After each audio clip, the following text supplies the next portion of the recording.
Novos Rumos, 98,7. A primeira comunitária do Brasil.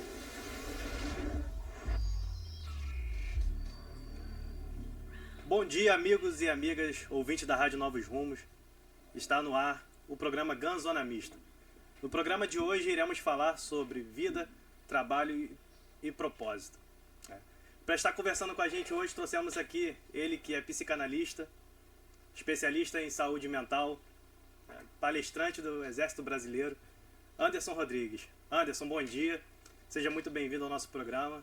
Se apresente aí para os nossos ouvintes para conhecer quem é o Anderson, o que ele faz.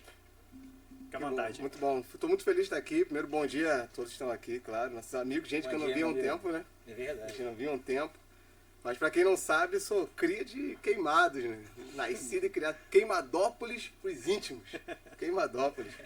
Minha vida basicamente toda foi aqui, né? Grande parte dela. Depois que eu casei, eu fui para Nova Iguaçu. E hoje, por conta de trabalho, eu já estou na Zona Sul, né? Por conta de proximidade de trabalho e tal. Mas, bom, meu nome é Anderson Rodrigues, como foi apresentado. Hoje eu sou oficial do Exército Brasileiro, sou psicanalista, como já foi falado, especialista em saúde mental e estou terminando também a especialização em neurociência aplicada. Eu trabalho, né? Uma coisa muito importante que eu não posso deixar de falar, né? Sou casado, né? Sou Flamengo, e tenho uma preta chamada Tereza. Você teria que ter falado. Com certeza, com certeza. Vai ser cobrado depois. Eu brinco muito. A Tereza já não aguenta mais essa piada. Eu falo, sou Flamengo e tenho uma preta chamada Tereza. Bom, eu trabalho dentro das Forças Armadas, hoje, trabalhando em dois vieses. Um deles é a preparação de militares que vão para missão no exterior, preparação linguística e cultural, principalmente para países que falam espanhol. E também o apoio ao Centro de Psicologia Aplicada do Exército, para missões de paz, pessoal que se prepara para participar de missões de paz da ONU. Então, Congo, Sudão do Sul, então 2 vezes no ano eu estou lá, nessa preparação psicológica com eles também. Maneiro. E acho que um dos pontos principais, né, que eu levo na minha vida, eu acredito que tem, a gente vai falar sobre propósito, tudo isso, mas desde sempre é a ideia de você poder agregar valor às pessoas. De alguma maneira, dentro da minha cosmovisão, da maneira que eu vejo a vida, né? Eu tento levar uma mensagem. Então trabalho também como palestrante há um bom tempo. Já vão aí só como palestrante quase 20 anos. Fazendo desde a primeira palestra, digamos assim. Eu tenho essa carinha assim, sabe como é que é, né? Preto mantém. E como que surgiu, cara, essa vontade em você de estar se tornando um psicanalista, de dar palestra, motivar pessoas? Qual o momento da sua vida que você decidiu que era isso que você queria fazer? Existem coisas, né, Vinícius, assim, muito legal, que tem coisas que você escolhe, tem situações que escolhem você, né? Tem 2 maneiras, eu costumo brincar com isso, inclusive orientar jovens, aquela pergunta clássica, o que eu vou fazer da vida, né? A gente sempre escutou desde pequeno, né? Você tem que estudar para ser alguém na vida. Eu tenho uma certa crítica com isso, não com estudo, porque eu acredito que para quem não nasceu em berço de ouro, a vida é na raça e no talento, 90% raça, 10% talento, é muito esforço. E a educação, ela salva, né? Ela te dá acesso. Mas na minha vida especificamente, isso surgiu, foi na caminhada, foi na jornada. Não teve ninguém que falou, você é bom nisso, até porque a gente tinha certas limitações, a gente sabe do que a gente está falando, né? Uhum. A gente é queimadense, aí a gente sabe que infelizmente no Brasil a educação ainda é algo muito sucateado. Então é aquela coisa, eu tinha que terminar pelo menos o ensino médio e já era vitória. Então aquela ideia de entrar para a faculdade era algo irreal. Por exemplo, na minha família, eu fui a primeira pessoa que entrou na faculdade. Me orgulho muito disso, mas eu não quero ser a última. Essa ideia de você abrir portas. E foi na caminhada, principalmente dentro do próprio Evangelho, né? Que eu sempre caminhei ali no Evangelho. Essa ideia de ouvir as pessoas. De alguma maneira, eu não era muito bom em muita coisa. Era muito ruim em muita coisa. Tentei de tudo, até tocar panderola na hora lá. O pessoal até sumiu com a minha panderola na época. Era tão ruim. Mas uma coisa que me marcou muito foi essa ideia, essa sensibilidade para o outro. De perceber o outro. De ouvir histórias.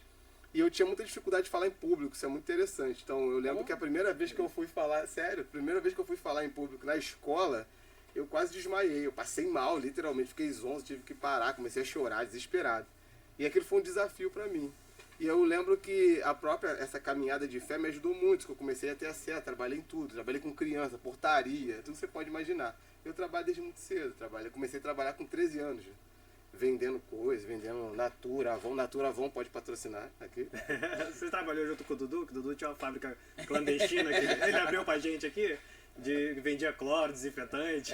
Especificamente eu não trabalhei com o Eduardo, mas a primeira empresa que o Eduardo teve, nós abrimos juntos, né? Foi a Corandel, uma empresa que era de recrutamento, seleção, mas o Eduardo somos amigos desde sempre, né? E nós já fizemos muita coisa juntos. O Dudu já vendeu, o time da Eduardo, vendia bombinha, cabeção de negro, essas coisas assim. Eu vendia Natura, Avon, cesta de café da manhã, vendia livro, comprava livro mais barato na internet uma época e revendia livro. Então, fui office boy e vambora. Pode dizer que a sua caminhada foi se moldando, né, conforme sua trajetória. Você foi sempre influenciando jovens, né? A gente acompanha desde novo, né? Não dizendo que você é velho. Então, eu era uma criança quando te conhecia, mas já era jovem. Foi se moldando para esse destino, seu propósito, né, de vida. Exatamente. Acho que esse é um ponto central. Tem uma frase que eu uso muito. Eu costumo dizer que a vida ela é construída na caminhada. É na caminhada que a vida acontece. Então apenas caminhe. Tem uma parábola que eu gosto muito, que é a parábola do semeador, né? Ela começa assim: o semeador saiu a semear. Depois, para quem conhece essa parábola, pode ler, está nos evangelhos, vai dizer que algumas sementes caíram na boa terra, outra caiu na beira do caminho, outra caiu no meio das pedras. A parábola é linda, mas o início da parábola, eu costumo dizer que ela salvou minha vida em um determinado momento. A gente vai falar disso depois, né, sobre essa correria, ansiedade, tudo isso. Mas eu lembro que o início da parábola diz assim: o semeador saiu a semear, ponto. Tem um ponto ali. Aquele ponto delimita a caminhada do semeador, o papel dele. O semeador apenas semeia. Só isso. E a gente pensa que isso é pouco. O nosso papel é semear a maior quantidade de sementes possíveis e aí sim aguardar, torcer e esperar que ela possa germinar. Talvez algumas vão germinar, outras vão cair numa terra boa, outras no meio do espinho, algumas não vão germinar, mas não é o nosso papel. Não adianta dançar o danço da chuva, pagar chuva, você não controla tudo. Então é semear uma quantidade de sementes possíveis. Vocês estavam falando aqui no início, né, antes de começar, você veio com uma ideia, um lançou a semente, o outro regou, então vamos fazer, isso aqui tu vai lançando. E as coisas vão acontecendo, acho que vai sendo construída. Essa ansiedade de ter tudo pronto muito rápido, eu acho que é muito prejudicial. Então muita gente começa um projeto e já quer um resultado amanhã, né? E na minha caminhada foi isso, nada foi muito regular, né? Então a própria ideia da psicanálise, ela veio muito mais de um chamamento mesmo, né? De um cuidado com o outro, de empatia, de parar e ouvir as pessoas. Eu via que isso fazia bem para as pessoas. E além de ouvir as pessoas, eu poderia no final talvez compartilhar alguma coisa. E eu começava a ver que isso gerava coisas muito boas. Inclusive um projeto social, ele surgiu disso daí, né? Que foi valorização da vida, qual o valor de uma? Que é a prevenção e combate ao suicídio, automutilação e questões de abuso sexual nas escolas. E isso deu um impacto muito grande aqui na região da Baixada Fluminense, abriu portas para outras regiões, inclusive até no sul do país, né? Eu já fui falar sobre isso em Gramado e outros locais. E tu vê pessoas realmente que flertavam com a morte, olhando para a vida e falar: quer saber? Vale a pena caminhar mais um pouco. Verdade. Nessa situação que você falou aí de pessoas, essa grande maioria, né, quando para olhar a grande situação do mundo, outra situação em outros países, começa a refletir: caraca, realmente estou desvalorizando minha vida, olha o que eu tenho. Às vezes as pessoas acham que tem pouco, mas tem o que é necessário, né? Exato. Esse ponto é muito central. Por quê? A gente vive hoje num período chamado pós-modernidade. Tem um autor que eu gosto muito, é o Zygmunt Bauman. Ele vai chamar de modernidade líquida. O que ele está querendo dizer?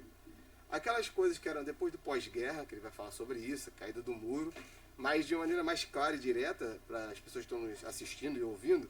Ele está dizendo o seguinte: tudo aquilo que era muito concreto, era muito martelado, batido, fixo, foi se diluindo, inclusive, com o avanço da tecnologia.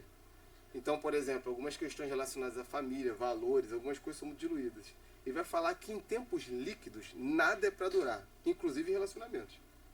Então, antigamente, você consertava uma relação. Hoje, você exclui e bloqueia. Então, quando você bloqueia alguém na rede social, até desafio você que está ouvindo a gente, tenta olhar, ver quantas pessoas estão bloqueadas aí, né?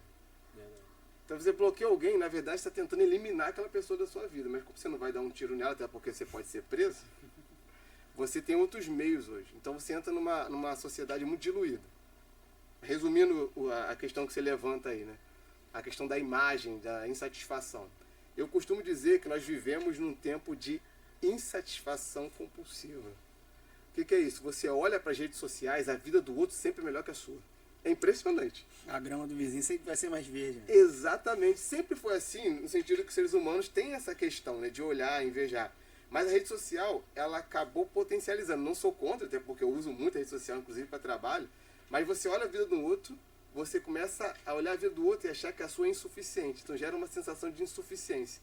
Você já não olha mais para a sua vida e deseja a sua vida ou tem satisfação nela. Então você olha a vida do outro e dá aquela sensação de que eu não tenho bastante, eu não tenho dinheiro bastante.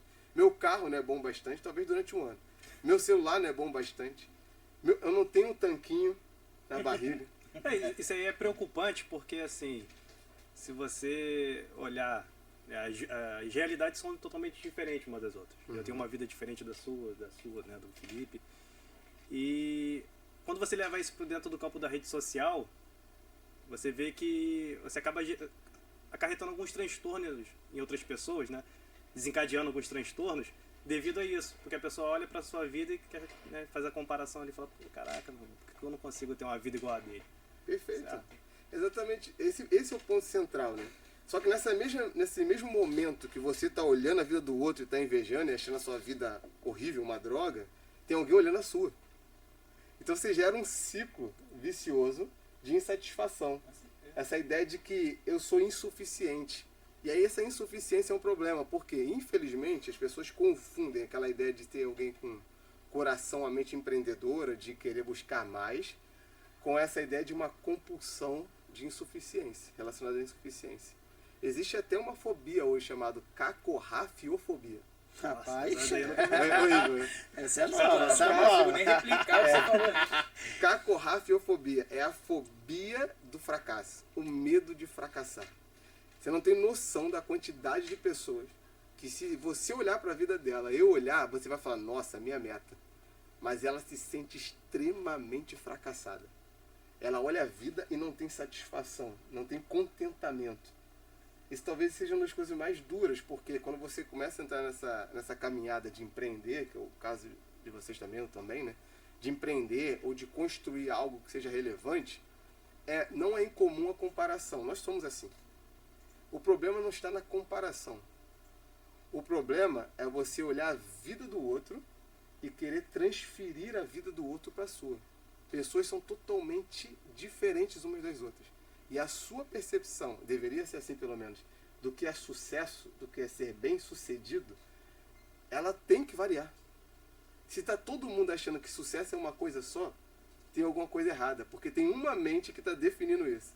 Eu poderia falar de algumas situações que definem isso. Pode ser uma construção social, pode ser uma construção social regional, por exemplo, a gente que é da Baixada Fluminense, a gente talvez pensou que é a pessoa ser bem sucedida, na minha época pelo menos, na minha infância, né?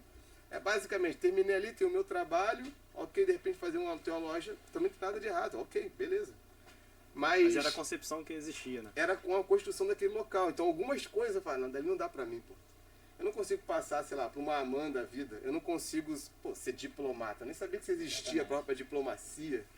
Entendeu? Então você começa a ver coisas que você fala. Eu lembro disso que a professora me questionou. Tem uma professora até de Queimados. Foi muito relevante pra mim. A professora Cláudia Campos. Não sei se alguém conheceu, de português. Português? Olha aí. Aí, se ela estiver ouvindo a também. gente, mandem pra ela. Ela foi muito relevante, ela talvez nem saiba disso. Uma vez eu lembro que ela dando aula, aí ela fez uma coisa falando sobre a universidade. Eu falei, tá maluco? Isso não dá pra gente não, é só pra quem tem conchavo. Pra quem tem conchavo, é só pra quem mora lá embaixo. O que é morar lá embaixo, né? Pra quem mora lá embaixo. Zona Sul. Zona Sul. Eu lembro que ela, naquele jeito dela, ela olhou assim pra mim, Anderson, dar-te-ei, assim mesmo, usando meus óculos, dar-te-ei a oportunidade de se retratar. Nunca diga isso. Sim, é possível. É esforço, é estudo. Vai ser mais dolorido. Talvez você vai ter que caminhar mais do que outros. Mas vale a pena. Continue caminhando. Isso fez muita diferença pra mim. E isso é uma realidade que ainda é existente, cara. Assim, nós, quando eu falo assim da Baixada Fluminense, mas já rompemos essa linha, né? De que, pô, não consigo, não consigo chegar lá, eu não tenho oportunidade. Não, a gente sabe que a gente pode, se a gente quiser, a gente corre atrás e consegue. Mas existem outras áreas dentro do Rio de Janeiro, principalmente, que ainda tem esse pensamento. Inacessível. Eu trabalho no interior do Rio de Janeiro, então eu vejo isso. As pessoas não sabem, pô, como é que eu faço para me inscrever em tal concurso? Quando é que abre? Como é que... Acaba sendo inacessível pela dificuldade do conhecimento. Falta de Não, conhecimento chega mesmo. lá. É a cultura, entendeu? A cultura ainda está enraizada lá. Verdade. De que, não, eu moro no interior, eu tenho que trabalhar numa fazenda, eu tenho que trabalhar com meu pai, entendeu? Perfeito. Nem existe muito isso. Acho que o ponto, vocês estão trazendo um ponto central aí, né? Que a questão em si não tá se vai trabalhar na fazenda, ou se vai ter uma loja, ou se vai ser um funcionário público, ou se vai trabalhar dentro de uma empresa, iniciativa privada, não tem problema. O problema é a falta de reflexão. É de você nunca ter parado para se perguntar, será que é isso mesmo que eu quero? E talvez isso, inclusive na questão de escola, seria até mais válido do que algumas matérias. De você parar e se questionar o que realmente é importante para mim, o que é sucesso, como eu enxergo isso. Porque você pode simplesmente comprar aquilo que o quarto poder está vendendo. Sabe qual é o quarto poder? Não. Executivo, legislativo, judiciário e marketing. O marketing tem manda, né? muito poder. Manda. Ele pode dizer, um exemplo muito simples, eu fiz fazer uma palestra para um grupo de jovens, tinha aí quase 600 jovens assim juntos, e eu falei assim, o que é sucesso para você? Era uma das perguntas. Eu falei, eu sei o que é sucesso para você. Aí ele, como é que você sabe, né? Eu explico. Para a grande maioria da geração pós-moderna, modernidade líquida, que está vivendo hoje, sucesso é conquistar a maior quantidade de coisas possíveis no menor tempo possível. Ou seja, viu? Novinho já se formou, novinho já tem um carro, novinho já isso, novinho infartou, novinho tomou um tiro, serve para qualquer coisa. Verdade. E aí você não faz uma pergunta do que realmente é valioso, é precioso para mim.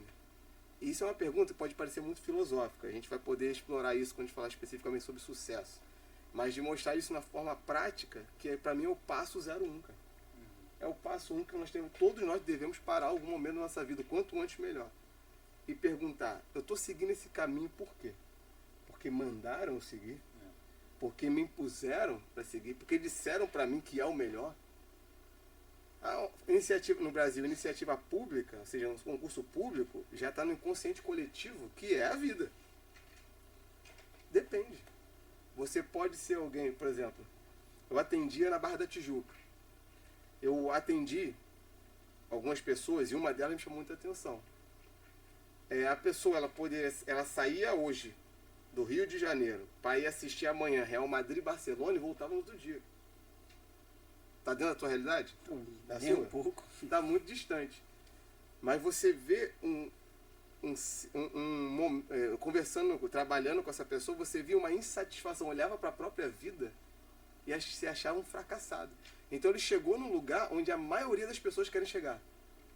Mas talvez ele nunca se perguntou o que realmente importa para mim. Essa é uma pergunta que devemos parar e fazer, cara. O que é sucesso para você, Vinícius? O que é sucesso para você, Caio? Para você, para mim. Tem um Você- vídeo muito bacana que ele traz uma reflexão, que é sobre um cara, ele tá no estacionamento com um carro parado, um carrão, né, tal, ele acho que é jogador de basquete, alguma coisa assim. E o cara chega no estacionamento, olha pro carro dele e fala assim, pô, cara, sempre quis ter um carro igual a esse, caramba, meu carro é um carro popular, tudo mais. Aí o cara fala assim, não deu tanta importância, porque pra ele era uma coisa fútil, né? E aí ele entra dentro do carro popular dele, sai na rua, e o cara passa de bicicleta, olha e fala, porra, meu sonho é ter um carro, cara. Você precisava, né, queria tanto ter um carro pra me poder sair e tudo mais. E aí ele, né, fica insatisfeito porque ele só tem uma bicicleta. Aí ele passa a bicicleta no ponto de ônibus e tal, o cara fala assim, porra, se eu tivesse uma bicicleta, né, eu poderia chegar em casa mais rápido, não sei o quê. E no final chega um cadeirante, fala, pô, eu só queria ter, né, poder andar. Só andar, mais nada. Então você, assim, vai olhando, né, o degrau, você sempre quer o do outro. O do outro é sempre melhor. E essa busca nunca vai terminar. Quanto mais você tem, mais você vai querer. E aí entra um ponto muito, muito interessante, porque nós fomos doutrinados, né? Para vocês todos aqui, ou ex-militares ou militares, fomos doutrinados a acreditar dessa maneira. no sentido de que, não, é assim mesmo a vida. E nós esquecemos uma palavra que ela é fundamental, chama-se contentamento. Contentamento não é conformação. Contentamento é você conseguir olhar e desejar aquilo que você já tem. Que doideira. Normalmente eu desejo aquilo que eu não tenho. Mas desejar o que você tem é você conseguir olhar, por exemplo, a sua família e falar, nossa, que coisa linda. Às vezes é chata pra caramba, mas é linda, eu amo. Entende? Eu consegui olhar a minha realidade, não estou falando de ficar no mundo da lua ou algo do tipo, mas eu estou falando de você conseguir perceber a vida debaixo do sol, como diz Salomão, né? O sábio, e conseguir olhar para aquilo e sentir uma satisfação, uma alegria, e poder contemplar, para quem crê, as digitais do Criador. E conseguir perceber o toque dele naquilo, na simplicidade também. Ser simples não é ser medíocre. Ser simples é perceber o que é futilidade e o que é essencial. Existe uma diferença aí muito interessante de se pensar. As pessoas têm muita dificuldade de entender o que é essencial para elas, porque comumente aquilo que é essencial está soterrado de futilidade. Quando a futilidade sai, o essencial aparece. Então, às vezes, tem que parar. O que é fútil? Vamos explicar o que seria a futilidade. A futilidade tem a ver com aquilo que é supérfluo e que você nem sabe por que está ali, às vezes. E você se convenceu que se você não tiver aquilo, você vai ser infeliz. E, de repente, você tem. E continua infeliz. E você esquece que aquilo que vai te sustentar é aquilo que a gente chama de base, né? Tem uma escritora chamada Carol Dweck, que ela escreveu um livro chamado Mindset.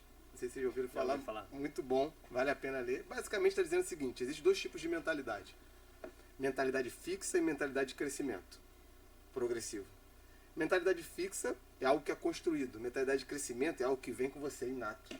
Toda criança tem mentalidade de crescimento. É interessante isso. Aí você até questiona, por que a criança parece que aprende mais as coisas? Por exemplo, para aprender o idioma, existe uma explicação neurolinguística, que é um pouco da minha área aí, que tem uma certa idade, né? A gramática não está totalmente internalizada, mas existem outras questões. Uma criança, por exemplo, não tem vergonha de errar. A gente já tem. A criança, por exemplo, se fala errado, vai falar alguma palavra em inglês, alguma coisa do tipo, você vai falar, você vai rir da cara dela, vai rir com você. Aí você vai para um curso de idioma, você senta em roda e você fica lá, meu Deus, não me pergunta, não me pergunta, não me pergunta. Nada. Com medo. Aí você vai, por que isso vai acontecendo? A mentalidade de crescimento é aquele abertura para você crescer, aprender, inclusive errar, olhar para o erro e refletir sobre ele e aprender. Isso é natural nosso, qualquer pessoa pode aprender. Existem habilidades que algumas vão desenvolver melhor que outras, mas você pode aprender. A mentalidade fixa é construída com o quê? Com palavras limitantes, com traumas que você passa. Larga de ser burro, cara idiota. Aí você faz uma coisa errada, ô animal, já falei pra você tantas vezes. Quem nunca ouviu coisas do tipo, né? Aí você começa a ouvir, aí tu vai na praia, vai tirar a camisa, olha, pô, o cara gordo, o cara horrível. Aí você começa cheio de questões com a imagem, autoimagem. São coisas que estão sendo construídas. Mas é possível você pegar a mentalidade fixa e você retornar, reconstruir a mentalidade de crescimento. O nosso comportamento, né, ele é muito conduzido através do nosso inconsciente. Né? De que forma que isso acontece? Esse é bem psicanalítico mesmo, né? É. A questão do inconsciente, basicamente, para quem não conhece, nunca ouviu falar, dentro dos estudos freudianos, especificamente, ele vai falar sobre a ideia de consciência, alguns vão colocar também a subconsciência e inconsciência. Seria mais ou menos assim, imagina um iceberg, né, aquele gelo gigante. A menor parte, a parte de cima, que já parece ser grande pra caramba, mas representa ali 20% do que está ali, o que você consegue ver que a gente chama de consciência.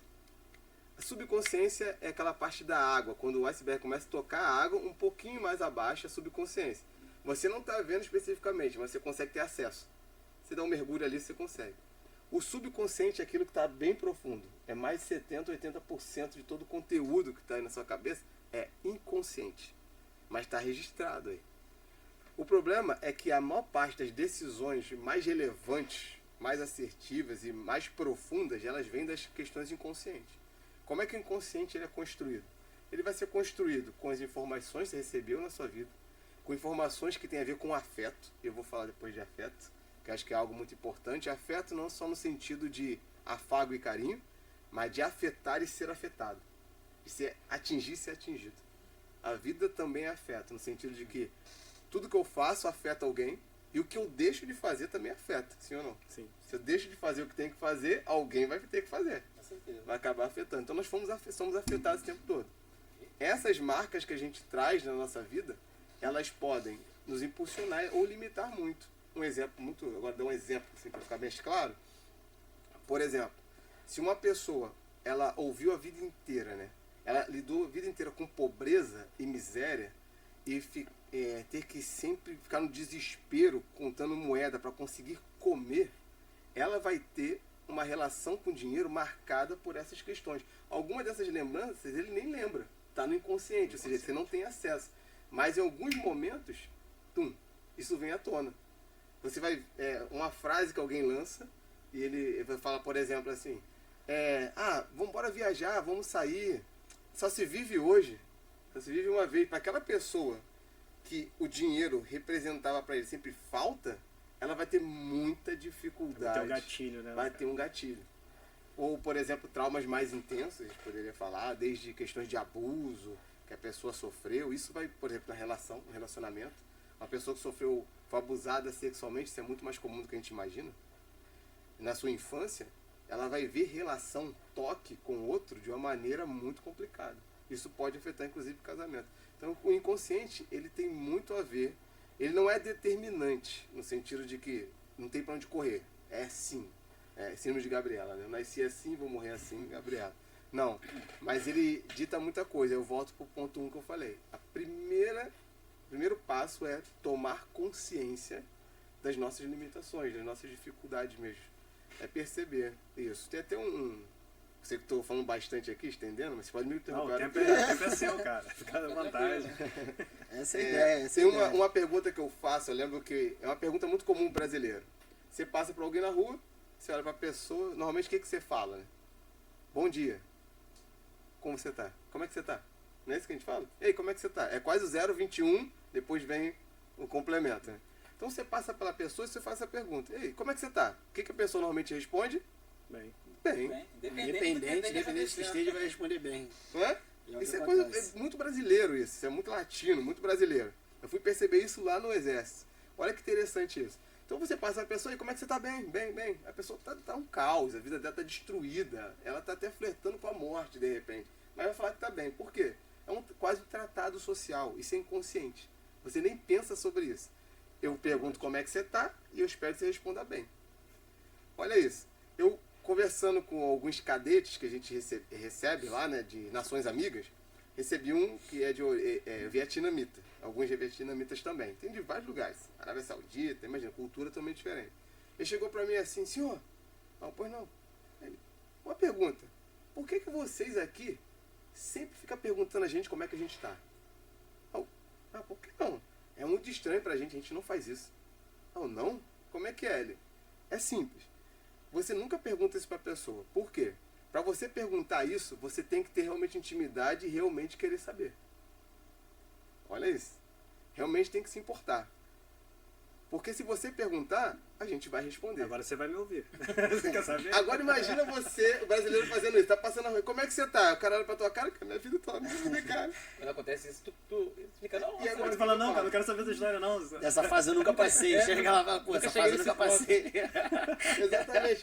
Agora chega o tapa na cara. Onde que é o nosso tapa na cara? O problema disso é o seguinte. Você acaba levando uma vida de aparência e sem reflexão. Um exemplo muito simples é, por que as pessoas então não são sinceras quando perguntam? Ou o Brasil, ou Queimados, ou o Brasil, ou Rio de Janeiro, o melhor lugar do planeta para se viver, ou as pessoas não são totalmente sinceras quando respondem que estão bem o tempo todo. E por que elas não são sinceras? Porque elas nem acreditam que você realmente se importa. Você finge que se importa, eu finjo que estou bem, e a gente segue a vida. Agora é uma aplicação prática pra gente. Às vezes, nós mentimos, inclusive, para nós mesmos. Como é que você tá? Se você não conseguir parar para olhar para a sua vida e realmente fazer uma reflexão sobre isso, você vai explodir isso em todas as áreas da sua vida. E as respostas dessa vida de aparência vai explodir na sua cara em algum momento. Você precisa realmente se perguntar, como é que eu tô? Como é que tá a minha vida? tem que fazer uma análise. Tem gente que faz uma vez no ano, no final do ano, né? Mas eu comecei a fazer retrospectiva. Aí ano que vem vai ser melhor, ano que vem eu começo isso. Mas acho que hoje, por exemplo, pelo menos de 2 meses, 3 meses, eu paro realmente para parar e reavaliar, replanejar. Porque para quem pegou o caminho errado, a única maneira de progredir é voltar. Quem dirige... Entrou na rua fechada, tem que voltar, né? Perfeito. Se eu tô numa estrada, sei onde eu quero chegar, para quem pegou o caminho errado, entrei num lugar que não deveria. A única forma de conseguir progredindo pro lugar onde você quer chegar é o quê? Retorno. Eu acho que isso é uma grande dificuldade do ser humano, cara, porque muitas das vezes você tem que dar um passo atrás para poder dar um passo à frente. Né? Então, só que aí entra o orgulho. Muitas pessoas, não, pô, eu não posso regredir minha vida, porque as pessoas, o que as pessoas vão dizer? Exatamente. Perfeito. Então ela trava, ela simplesmente trava ali Caiu e pra não vai dentro. para frente, não vai para trás, ele estagna. Olha essa ideia da aparência, né? De novo, voltamos. A opinião, a pergunta que eu lanço, por exemplo, a opinião do outro importa? Importa, sim ou não? Importa. Sim. Acaba Importa. voltando. Importa. De pessoas de próximas, de amigos, sim. Importa que é até mesmo uma crítica construtiva, muitas das vezes, né? Perfeito. Você precisa saber o caminho que você está percorrendo, você está indo bem, não, pô, tá indo bem aqui, então você vai tentar manter aquela linha ali.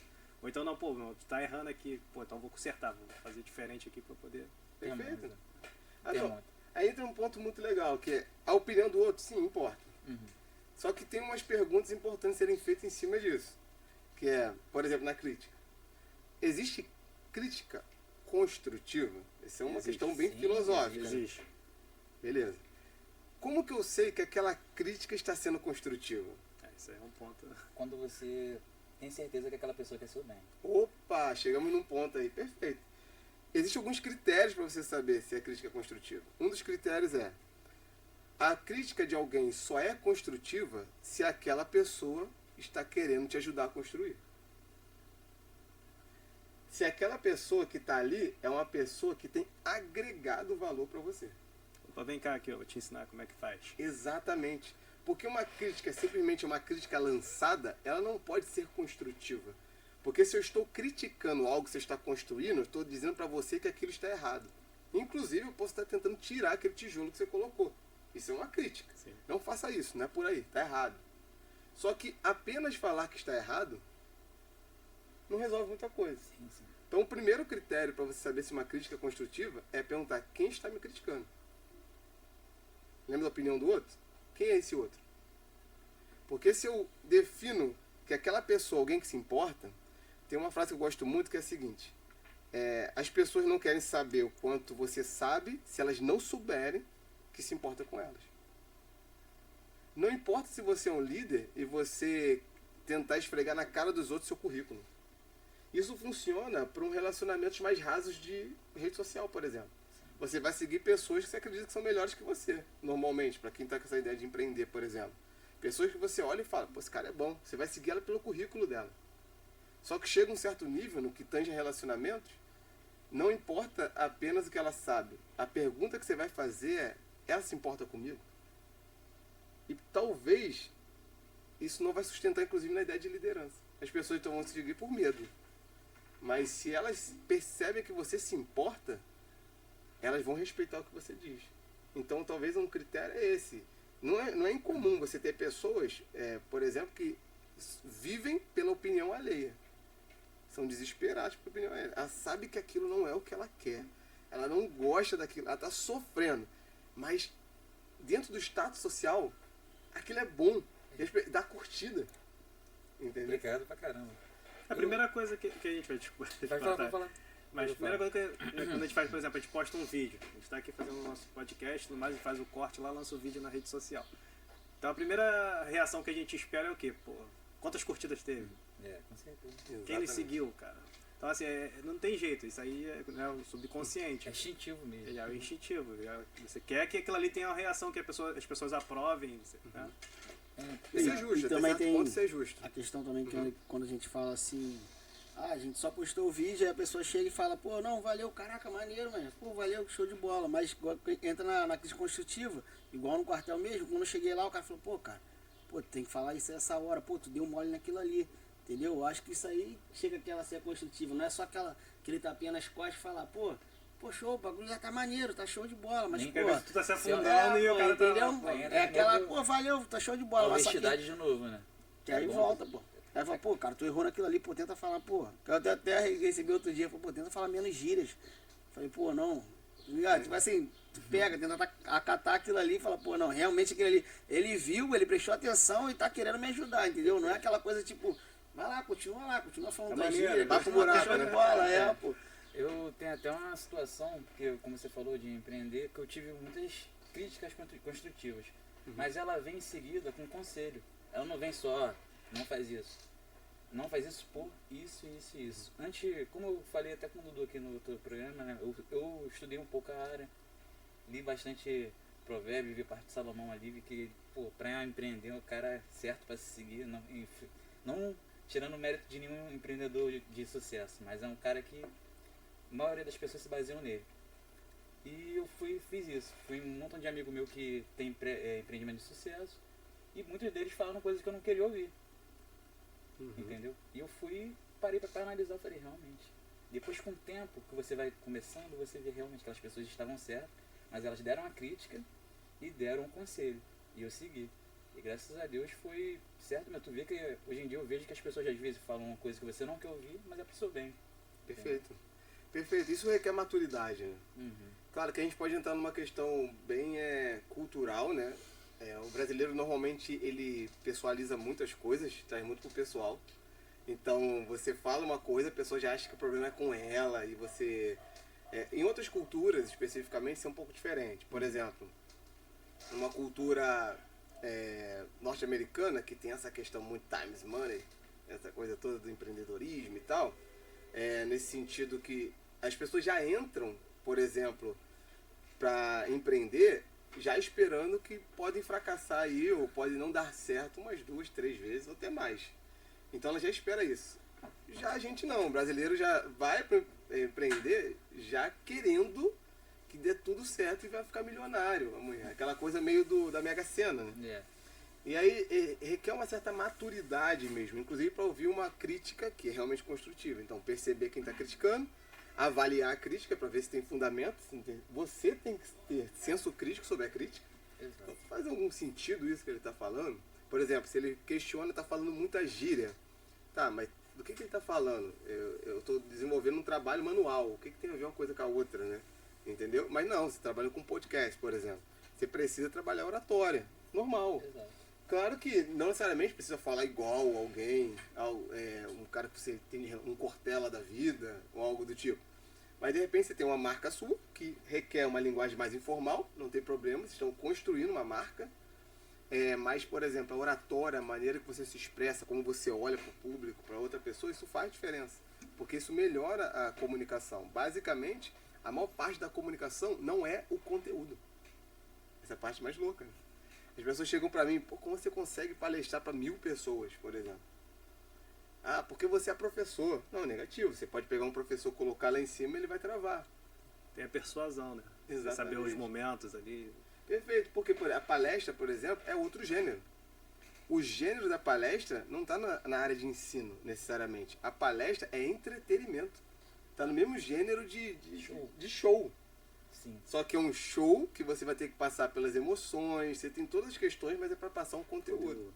Então você precisa ter essa humildade e falar, não, preciso melhorar isso, é uma coisa que eu quero, preciso trabalhar para que isso flua melhor, para que a mensagem que eu acredito que é relevante chegue até as pessoas. A minha preocupação é essa. Porque, por exemplo, o conteúdo de uma palestra de 1 hora, a pessoa consegue reter cerca de 7 minutos. Por isso que é legal essa ideia do podcast, você ter alguma coisa que vai ficar registrada, que ela pode voltar várias vezes. Se é apenas esse pouco tempo, vamos dizer, alguém que retém muito vai ter 15 minutos daquilo, o que normalmente tem a ver então com que é impactante numa palestra, por exemplo, numa aula de 1 hora? É o tom de voz que você usa, gesticulação, a imagem. Então se a pessoa chega lá e começa blá blá blá blá parado, entendeu? Já vai perder muito daquilo. Então é uma questão realmente dessa humildade de receber a crítica, vou analisar a crítica, vou avaliar e vou tentar gerar as mudanças. essa questão aí mesmo da palestra foi o que aconteceu também comigo lá no quartel, em questão da expressão oral. A gente teve uma aula, a gente teve que praticar a expressão oral. E o intuito era o quê? Te jogava um tema, o professor lá, o sargento jogava o tema, e você teria que desenvolver durante aquele tema ali sobre 1 minuto e meio. Ele colocava o tema, um tema aleatório, e você tinha 1 minuto e meio para falar com a classe, com a tua turma. Minha própria turma tava lá. Pô, e tipo assim, querendo ou não, no meio da turma e tal, pô, sempre fui muito comunicativo, sempre brinquei com todo mundo. Quando chegou a minha vez, só levantei, ele perguntou, pô, qual número que você quer, Castro? Eu falei, pô, 34, que era meu 10, meu número 10, pode ser 10. Aí ele veio, aí jogou homossexualismo. Falei, pô, homossexualismo. Aí começou as guerras, normal. Aí todo mundo, vai desenrolar, pô, o Castro é desenrolado, o Castro fala isso e aquilo. Show de bola, eu olhei pro quadro, olhei homossexualismo. Quando eu olhei, que eu virei pra turma de novo, eu falei, o que é homossexualismo? E travei, pô. E dali já não saía mais nada, pô. Já não saía mais nada, aí ele, pode começar? Eu falei, não. Posso, aí até fiz a brincadeira, que os moleques, pô, me zoam até hoje. Aí eu perguntei, pô, qual o instrutor chega na turma? Ele, pô, qual é essa turma aqui mesmo? Aí geral, pô, turma Hotel. Aí eu, pô, não. Então, bom dia, aqui, terceiro sargento Castro, então, vamos aqui falar do homossexualismo, que é um assunto muito polêmico. Aí trava. Não. Cri-cri.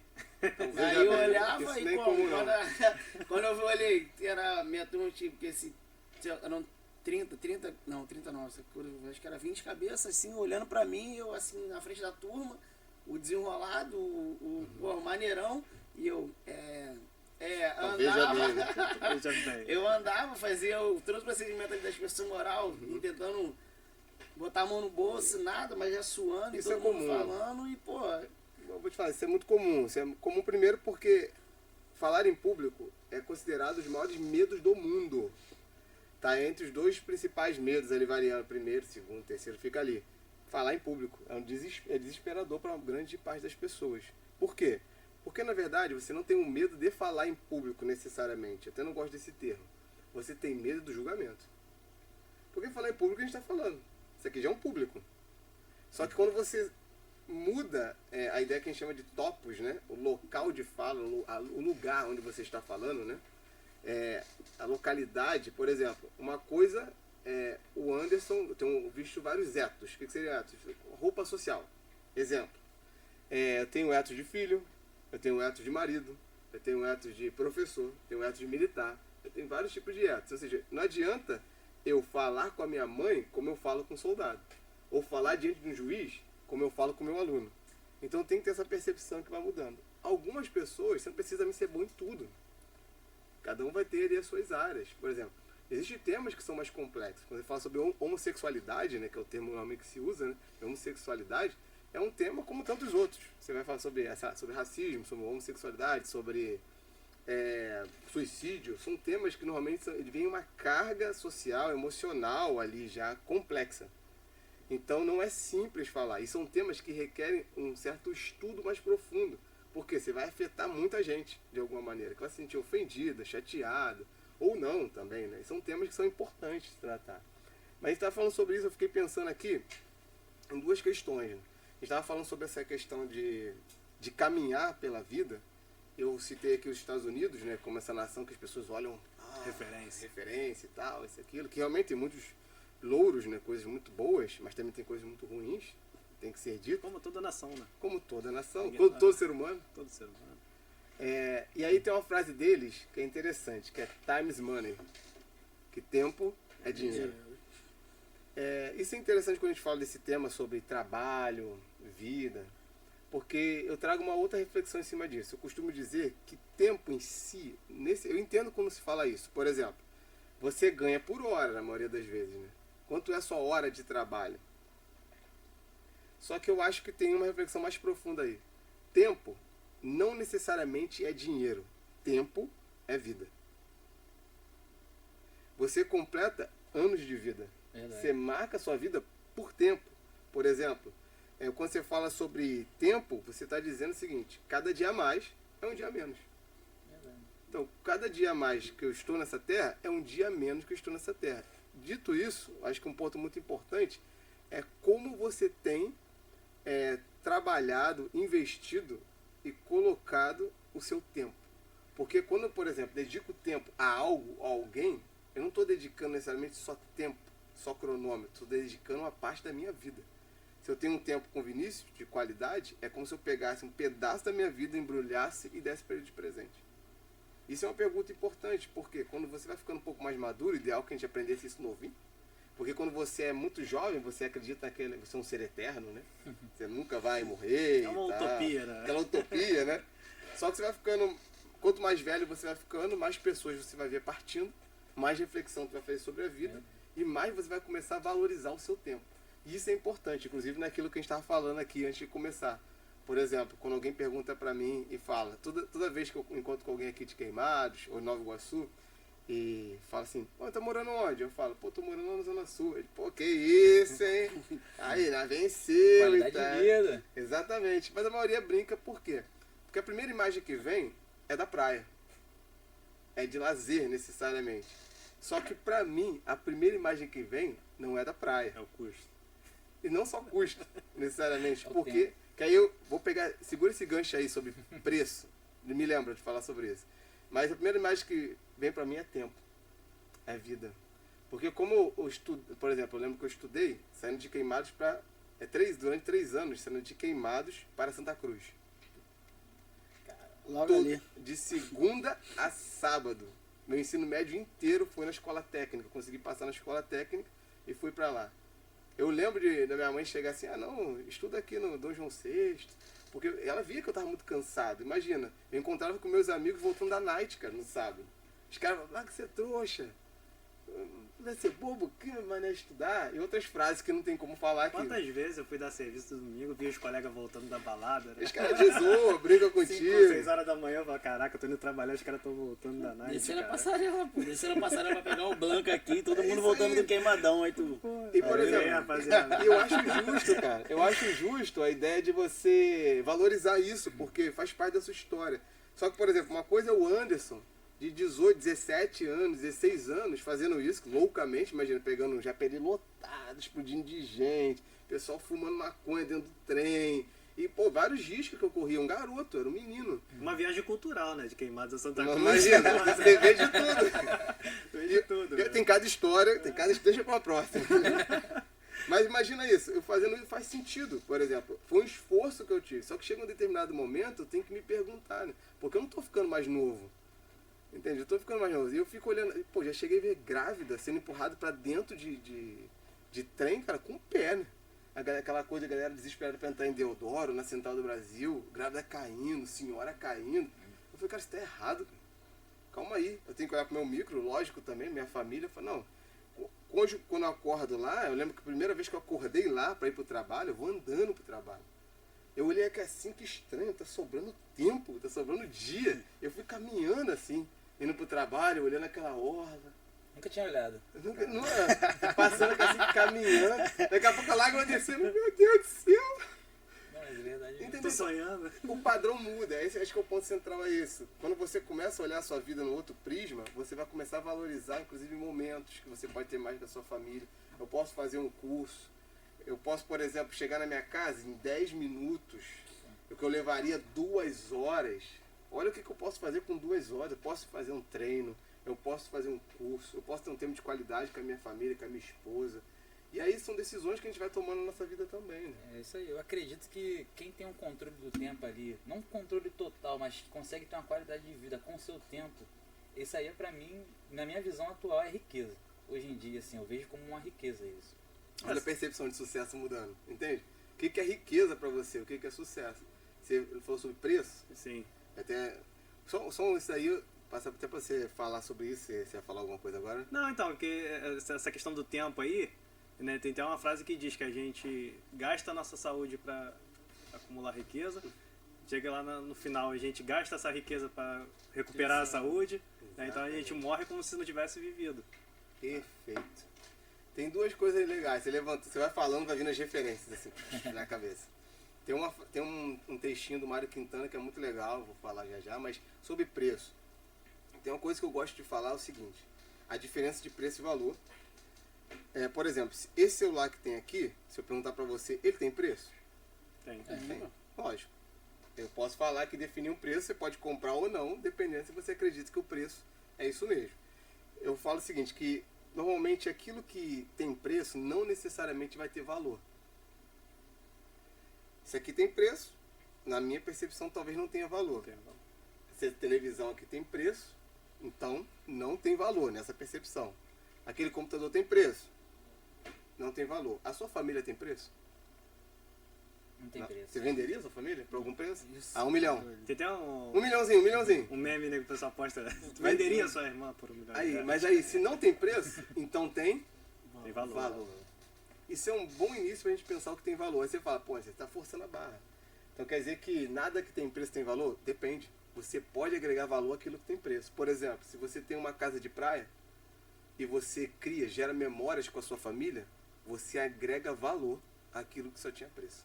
Exatamente. Eu conheci empresários, que eu trabalhei junto, que ele tinha uma casa numa região de praia aqui bem conhecida, e a casa dele tinha inclusive um barco, um barquinho, não sei qual é o nome, pequeno. Né? Não, um barco mesmo. Aqui mesmo. Eu tive um barco.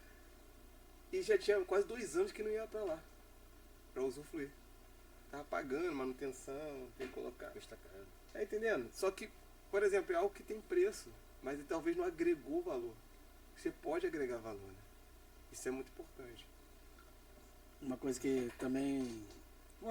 Meio que supérfluo, mas igual você falou essa questão do valor. Que é meu companheiro aqui, meu cordão, que Dona Maria sempre brinca, que ela fica, pô, que você tem com esse cordão, que você não larga ele, você não tira. Só que eu falei, cara, tu não tem noção de que, pô, trabalhava também, correria sempre com meu pai. E, pô, trabalhei a semana toda, como na época, pô, nem lembro quanto eu tinha, acho que eu tinha 15, 16 anos. Nem lembro quanto era, mas, pô, juntei meu dinheiro de 2, 3 semanas. Eu queria aquele cordão, pô, meu primeiro salário, eu fui e comprei meu cordão, pô.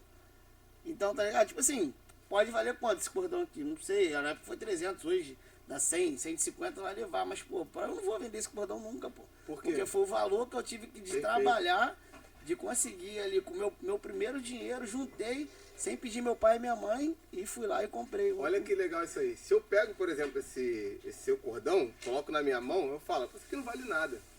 Eu posso chegar e falar, daqui 20 reais nesse aqui. Só que é o seguinte, isso é importante. Qualquer pessoa pode dar um preço nas suas coisas, mas só você pode definir o valor. E isso é essencial. Porque isso volta lá para aquela primeira questão do que é sucesso para você. Quais são seus valores? O que tem valor realmente para você? Como que você tem construído a sua caminhada, a sua carreira, seu trabalho, sua vida baseado nos seus valores? Falando do Mário Quintana, que é um escritor brasileiro, muito bom por sinal, ele basicamente tentou entrar 2 vezes para a Academia Brasileira de Letras, não foi aceito. Política. Ele tem um textinho falando sobre isso, da não aceitação, ele responde com um textinho, uma trova, né? Ele vai falar, esses que aí estão atravancando meu caminho, eles passarão, mas eu passarinho. Eles vão passar, mas eu vou continuar livre. Aí a frase que eu falei dele, o texto que eu falei dele, que ele vai falar sua reflexão sobre a vida, que eu acho muito bom, que é pertinente para esse tema que levantamos aqui, né? Ele vai falar sobre uma reflexão específica sobre o que realmente tem valor. Ele vai questionar isso. Ele vai questionar a ideia do que tem valor para você, né?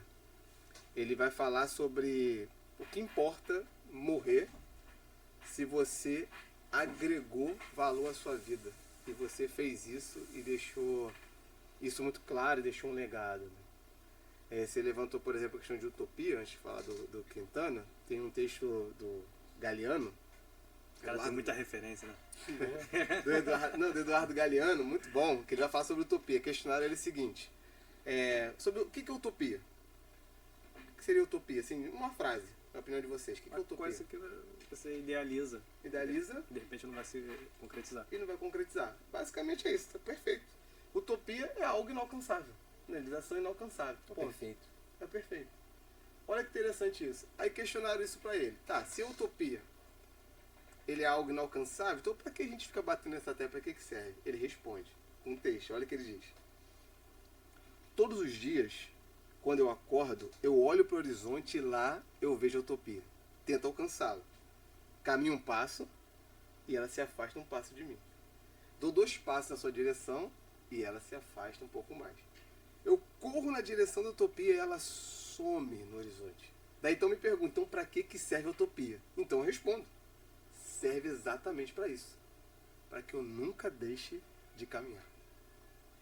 Isso é legal pensar porque na vida, no final das contas, todos têm que ter uma doce utopia. Algo que você fale, que todo mundo disse para você que é impossível, talvez. Mas você colocou assim, Um eu quero lá, objetivo. um objetivo. Algo que pode parecer muito grande. Por mais que você não chegue exatamente lá, o fato de você ter continuado a caminhar naquela direção vai te levar tão mais longe que aqueles que pararam nunca vão te alcançar. A utopia tem um pouco dessa questão de... Tem uma utopia que eu acho prejudicial, que é aquela coisa da fantasia. É sair da ociosidade. Perfeito. É você olhar e falar assim, tá, não dá, é impossível. Por que é impossível? Quem disse? Se Martin Luther King tivesse pensado isso, por exemplo, Verdade. ele não poderia terminar a vida falando, eu tenho um sonho. Né? Desistir antes de tentar, né? Perfeito, Não se aplica. perfeito, perfeito. Bacana, cara. Reflexões bem valorosas mesmo. Não, verdade, pô. Tem, Só agregando, né? não, vambora, vamos caminhando. Acho que é importante a gente parar um pouco. Lembra que eu falei, a primeira proposta foi essa, a gente parar e pensar. Né? Tipo, acho que a primeira coisa, por exemplo, sobre trabalho, questionamento sobre trabalho. Não é incomum pessoas falarem assim, eu até gosto do ambiente onde eu tô, mas odeio meu trabalho. Ah, sim. A galera ali gosta, mas isso. o trabalho é ruim. Outro é o contrário também, né? Eu gosto do meu trabalho, mas odeio o ambiente. E você, um local que pode ser, de certa maneira, gerar muita infelicidade ou completude. Depende da maneira que você enxerga, né? Se isso dialoga, por exemplo, com aquilo que para você é fundamental, é essencial, a ideia do propósito. Né? Quem nunca questionou isso? Pô, qual é o meu propósito? Verdade. É, a gente sempre se questiona de parar pra pensar. Inclusive, eu até perguntava pra você assim, a gente vê pessoas buscando sucesso. Qual é a maior, como você atende bastante pessoas, qual é a dificuldade que você vê assim, maior das pessoas que estão buscando sucesso? Às vezes não conseguem, nem param no meio do caminho. Qual é a maior dificuldade que você vê? E se encontrar, né? Se encontrar. Não o sucesso em si, preciso fazer mais nada, tô milionário, não. Sucesso de ver uma coisa, uma satisfação, de conquistar, de concluir um plano. Tem algumas, muito boa pergunta, né? Não é incomum você encontrar pessoas, e com certeza nós passamos por isso em algum momento, ou a grande maioria de nós, de olhar a vida e falar, será que é só isso? Sério? É disso que se trata, né? Crescer, pagar boleto. Exatamente. Tu nasce, cresce, produz, envelhece e morre, entendeu? Ciclo vicioso. Exatamente, pagar os boletos e tal. E não é incomum você encontrar pessoas, por exemplo, com doutorado, pós-doc, assim. E gente que trabalha com construção civil ali, assim. Satisfeito. Ou insatisfeito também, satisfeito ou insatisfeito. Né? Sim, sim. Aí você vai perceber, não, perfeito, mas você vai perceber o seguinte, que a questão em si não está só no ponto social que você está. Porque também não vamos ser... tentar criar um mundo ilusório e falar que dinheiro não é importante, mas lógico que é importante. É claro que é importante, zero dúvida que é importante. O grande X da questão é como você administra todos Exatamente. os segmentos da sua vida, não só o dinheiro. Aí entra alguns pontos importantes, exatamente. Por exemplo, você está levantando aí, tá? Como que eu gerencio a minha própria vida? O dinheiro faz parte dela.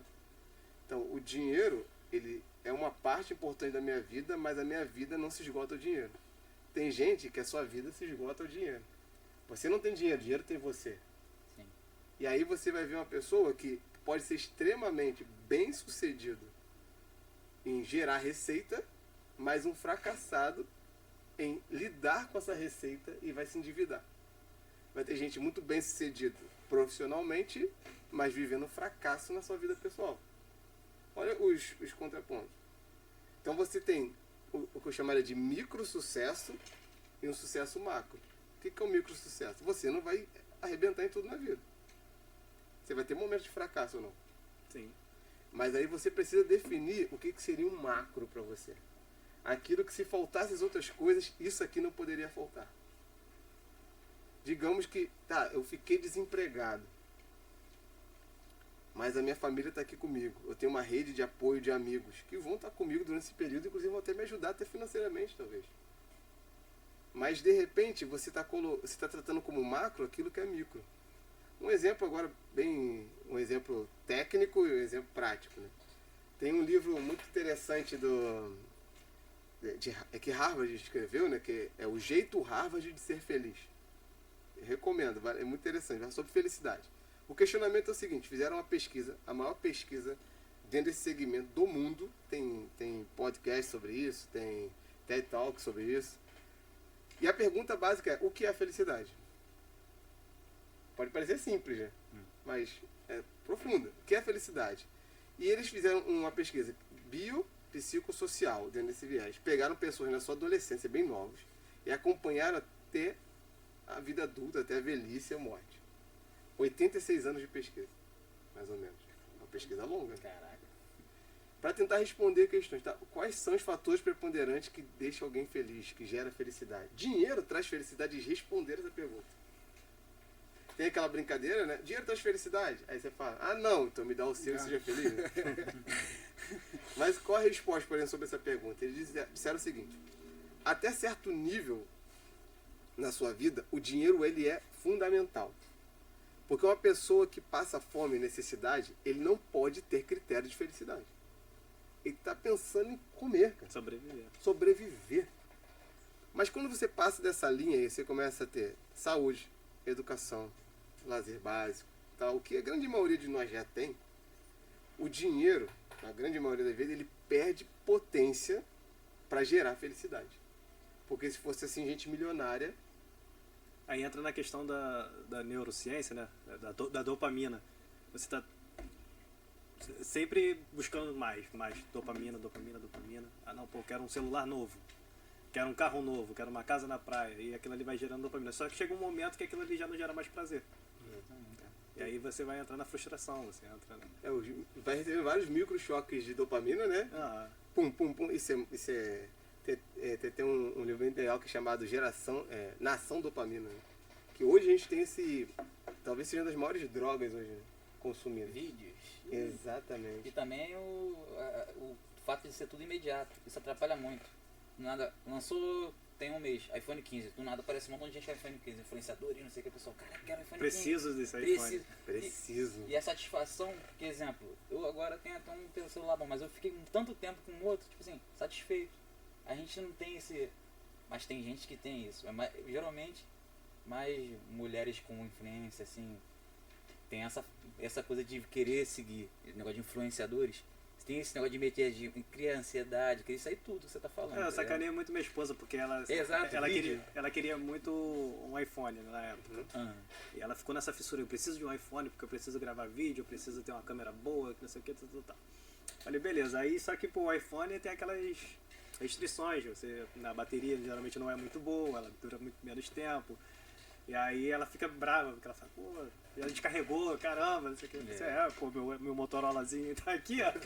Tem 2 anos funcionando perfeitamente. Mas é verdade. Tá atendendo, suprindo minhas necessidades. E aí a gente fica nessa brincadeira. Perfeito. Mas isso é real, isso é muito real. A gente falou sobre a questão do marketing, satisfação, né? Satisfação. Antigamente as coisas eram para durar. Por exemplo, a minha avó, ela faleceu ano passado, né? E é uma pessoa, assim, que é uma referência para mim de uma pessoa muito bem sucedida. Olha que interessante. Nos padrões de hoje que nos são vendidos, minha avó fracassou.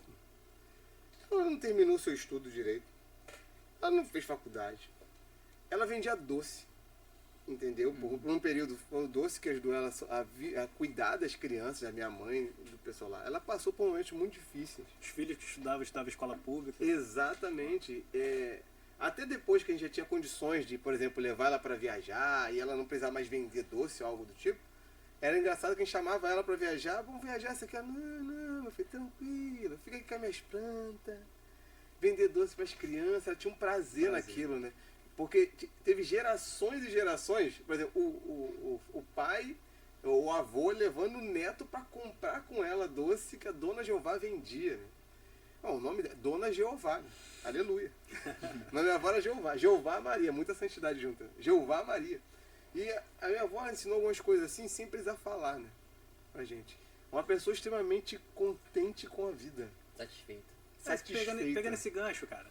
Tipo assim, muitas pessoas, elas criam essa felicidade, né, em pequenas coisas.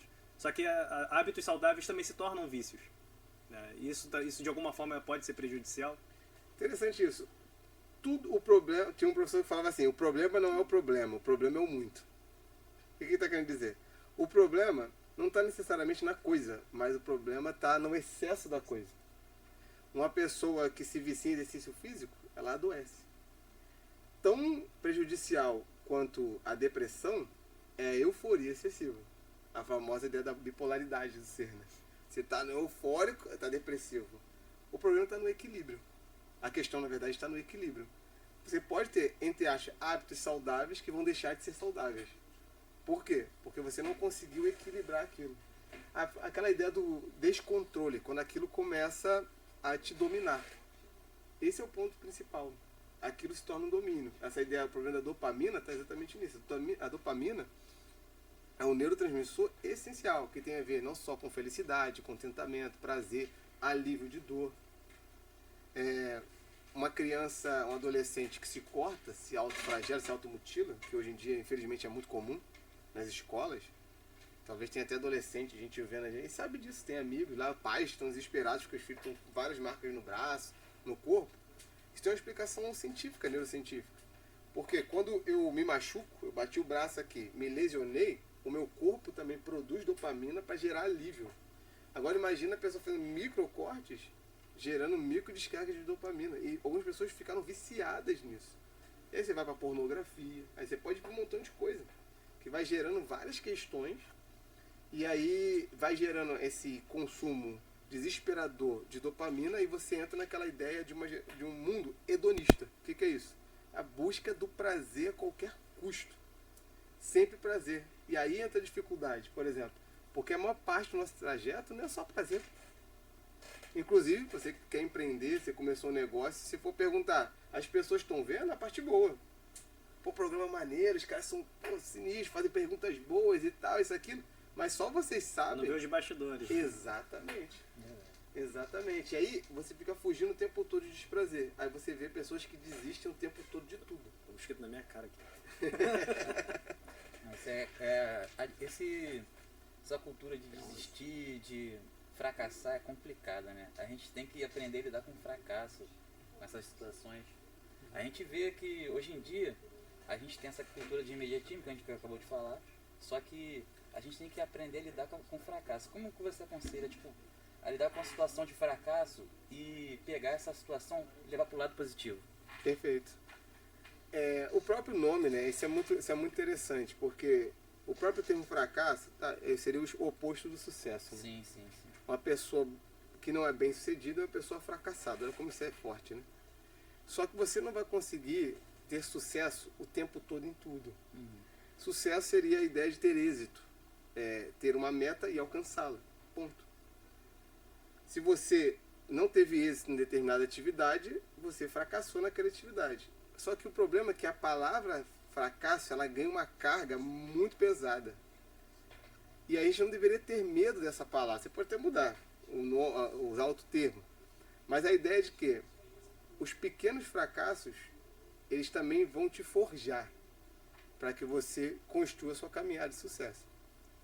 Lembra que eu falei que existe a ideia de micro-sucesso? Que é o seguinte, você pode ser bem-sucedido em determinadas situações, em outras não. O que vai te sustentar nos momentos de fracasso, vamos dizer assim, quando as coisas não funcionam, não dão certo? É quando você tem uma base muito firme. Essa ideia que o seu macro-sucesso, né? Ou seja, o que é o macro para mim? Por exemplo, a frase que eu falei, né? Que o Quintana disse. Um dia, pronto, me acabo. Seja o que tem que ser. Morrer, que importa? O diabo é deixar de viver. Um dia pronto, me acabo, seja o que tem que ser. Morrer, não me importa. A desgraça da vida é o deixar de viver. É o nem ter vivido de verdade a minha vida. Para mim, a ideia de sucesso seria a ideia de chegar... Você só vai ter total noção do resultado do sucesso. Por isso é importante você saber contemplar a caminhada. olhar o caminho, perceber as coisas e celebrar também o caminho, é quando chegar lá na frente, e no meu caso, uma questão de fé, né? Eu creio, chegar diante de Deus. Eu espero que isso aconteça dessa maneira. Eu olhar pra mim, dar aquela risadinha e falar: valeu. Valeu, meu filho. Agora descansa. Você fez o que tinha que fazer. Você cumpriu o propósito da sua existência. Eu não estou falando que o propósito tem que vir uma luz do céu e falar: seu propósito é esse. Eu nem acredito nisso necessariamente. Pode acontecer, mas não é regular. Inclusive na Bíblia. Você pode contar talvez na mão pessoas que tiveram direção assim. Até quem teve uma direção, por exemplo, sai da tua terra, da sua parentela e vai para o lugar que eu enviarei. Tá, que lugar? Por quanto tempo? Com quem? Como vai ser? Não sei, não importa. Só vai. Então a vida ela é essa caminhada, essa jornada que você tem que aprender. Aí entra a questão da satisfação. A celebrar, a contemplar e a degustar do caminho também. A perceber que às vezes a sua vida ela é rotina mesmo. Tem gente que odeia rotina. Né? É cotidiano. A maior parte da sua vida é no cotidiano. Se você não valorizar o cotidiano, você vai ser infeliz. Você vai se considerar fracassado. Se você não conseguir parar um momento, e aí entra um ponto que eu gosto muito, né? Quando eu falo sobre afeto, eu costumo dizer que a vida também é afeto, afetar e ser afetado pela vida do próximo, e se permitir ser afetado. E eu termino dizendo que afeto gera memórias. E memórias são as maiores heranças que você pode deixar para alguém. Um exemplo que eu uso, para você que também está nos ouvindo, e para a gente que está aqui, é: nesse momento agora, em 10 segundos, você pode trazer à memória a primeira boa lembrança que você tem da sua infância. A primeira imagem que vem, pensa aí. Só pensa. Primeira imagem que vem na cabeça, de algo bom da infância. A gente na rua, soltando pipa, jogando bola com os amigos. Soltando pipa com os amigos, jogando... Você consegue imaginar quem estava contigo? Faz sentido. Tá aqui do meu lado. Tá aqui, aqui. Olha que legal isso. Você trouxe, inclusive, coisas de valor e pessoas de valor para sua vida cotidiana. Você lembra? Não, minha imagem vem logo jogando bola, não tem Jogando como bola. não. É. Não tem Lembra do como. campinho? Qual era? Lembro de frente lá para A casa quadra do também. Bisalão. Também. Você na quase quadra que consegue cruzava. sentir, né, cara, assim, Não, é. o cheiro do local. Você lembra? É a mesma coisa, a gente convivia junto, né? Uhum. Jogando bola sempre junto, brincando na rua, né? Legal. Engraçado que, assim, antigamente, quando nós éramos pequenos, Uhum. o Felipe trabalhou numa rádio, teve um programa verdade. na rádio. Mais novo. E aí a gente, sentado, conversando, não tinha o que fazer, a gente era moleque, daí ficava inventando coisas, não tinha celular, videogame, essas coisas, era uma realidade distante pra gente. E aí a gente começou a gravar Música, né? gravar música. A gente tinha uma referência lá que era o bonde da Estronda, que na época tava bombando, né? A gente falou: pô, cara, por que a gente não grava música aqui? Aí a gente ficava em casa lá, botava uma de batida de Aprendeu a rock. virar DJ, aprendeu É, tudo, gravou. Quer dizer, fase! hoje a gente tá aqui, Olha aqui, cara. gravando um podcast. Aí você acha realmente que é por acaso vocês estarem aqui hoje? Olha que interessante isso. A pergunta que eu fiz: qual a sua memória, sua melhor lembrança? Lembra que eu falei? A vida é afeto, afeto gera memórias e memórias são heranças? Por que são heranças? Porque passaram-se muitos anos. E olha como a imagem ainda é clara na cabeça de vocês.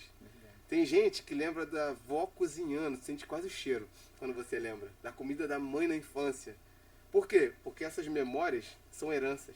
E heranças são coisas que vão te dar base para aquilo que para dizer o que realmente importa. Valeu a pena. Exatamente, esse é o ponto central. Valorize as heranças que deixaram para você. E a pergunta que eu faria seria: se aquilo que mais te marcou, inclusive te trouxe uma base para dizer o que realmente importa, não são necessariamente só coisas e dinheiro, por que teimamos em dar para aqueles que amamos, ao invés de dar memórias, gerar memórias, dar coisas? Achando que é isso que vai gerar felicidade. Uma frase que não é incomum para os pais dizerem, eu entendo ela até certo ponto, mas tem uma crítica em cima dela que é: eu quero dar para meu filho aquilo que Eu não tive. nunca tive. A pergunta que eu faço seria a seguinte: como você sabe que aquilo que você nunca teve é bom se você nunca teve? Eu entendo, agora eu vou colocar aqui um parênteses que eu acho que é importante para os pais. Eu entendo quando você fala isso no sentido de: eu não tive acesso à educação, meu filho pode ter. Não tive um plano de saúde, por exemplo, meu filho vai ter. Não fiz um curso de inglês, por exemplo, vai ter. Mas o problema é quando isso vira o macro. Aí você acha que tudo aquilo que você teve não é suficiente, é ruim. Você descarta. E você só quer dar aquilo que nunca Não teve. E você não tem base. Mas aquilo que você teve, que pode, entre aspas, para a visão de hoje, dizer que é algo fracassado, algo ruim, na verdade forjou quem você é, cara. Sim. Trouxe o caráter que você tem. E você está privando as pessoas daquilo, porque te convenceram que aquilo é ruim e bom é o que o marketing está vendendo. Por isso a gente volta de novo na primeira pergunta. Né? Ei, como você está? Pô, você Ei, me fez o lembrar que é importante para você? uma conversa que eu tive com um amigo, né? Que a gente senta às vezes no trabalho e a gente conversa muito sobre a vida, faz reflexões sobre a vida. E ele, sentado conversando, batendo papo, ele falava pra mim assim, pô, cara, mas será que é só isso aqui mesmo? É só vir aqui, cumprir 24 horas e ir embora pra casa, voltar aqui de novo, esperar a promoção, e vai passar os 30 anos e ir pra casa, é isso ali, acabou. Que ele, antes de estar lá, ele trabalhava numa empresa, na CSN, né, se eu não me engano, salvo me engano, era na CSN e ele era executivo lá, tudo mais. Então, geralmente quem trabalha no setor privado, ele tem que estabelecer metas, cumprir metas, né, tá sempre se desafiando e tudo mais. E isso pra ele é importante. Então, assim, ele tá lá, mas ele quer estudar, ele quer ser uma coisa melhor, porque ele quer ter um status melhor. Ele fala que o que a gente é não é relevante para a sociedade, né? Tipo assim, é essencial, mas não é relevante. E ele precisa ter esse status, de ser alguém importante, de ter coisas e tudo mais. Aí ele fala assim, pô, mas o que você planeja daqui a 5 anos? Vai continuar sendo a mesma pessoa que você é hoje? Né? Aí eu falando pra ele sobre, né, particularmente, falei, cara, pra mim, o que mais importa são momentos. Colecionar momentos. Então, por exemplo, hoje a minha vida profissional, ela me permite ter a minha vida social. Estar com os meus amigos, estar numa festa, num aniversário, né? Ver o crescimento do meu filho, que eu acho que para mim é o mais importante, participar de todas essas etapas da vida dele, Aí. a etapa de estar indo para a escola, que de repente se eu tivesse focado em outra coisa, tomaria o meu tempo e eu não teria o mesmo prazer. E isso lá no final da nossa vida vai refletir. E para ele hoje reflete, porque ele está com 47, 48 anos, e aí ele está vendo, né, os pais indo embora, ele vê que ele não construiu uma família, e vê todo mundo seguindo o caminho, né, oposto. Aí ele para e entra numa crise existencial. Ele fala, caraca, irmão, pô, eu corri atrás de tudo isso esse tempo todo, mas será que valeu a pena? Será que eu fiz errado? Interessante. Isso é muito forte. Para quem está ouvindo a gente aí, acho que vale a pena essa reflexão. E aprender com aqueles que já estão lá na frente, né? Às vezes você é um menino de 18 anos aí, e aí você está ouvindo um relato como esse. Não é incomum isso não é incomum.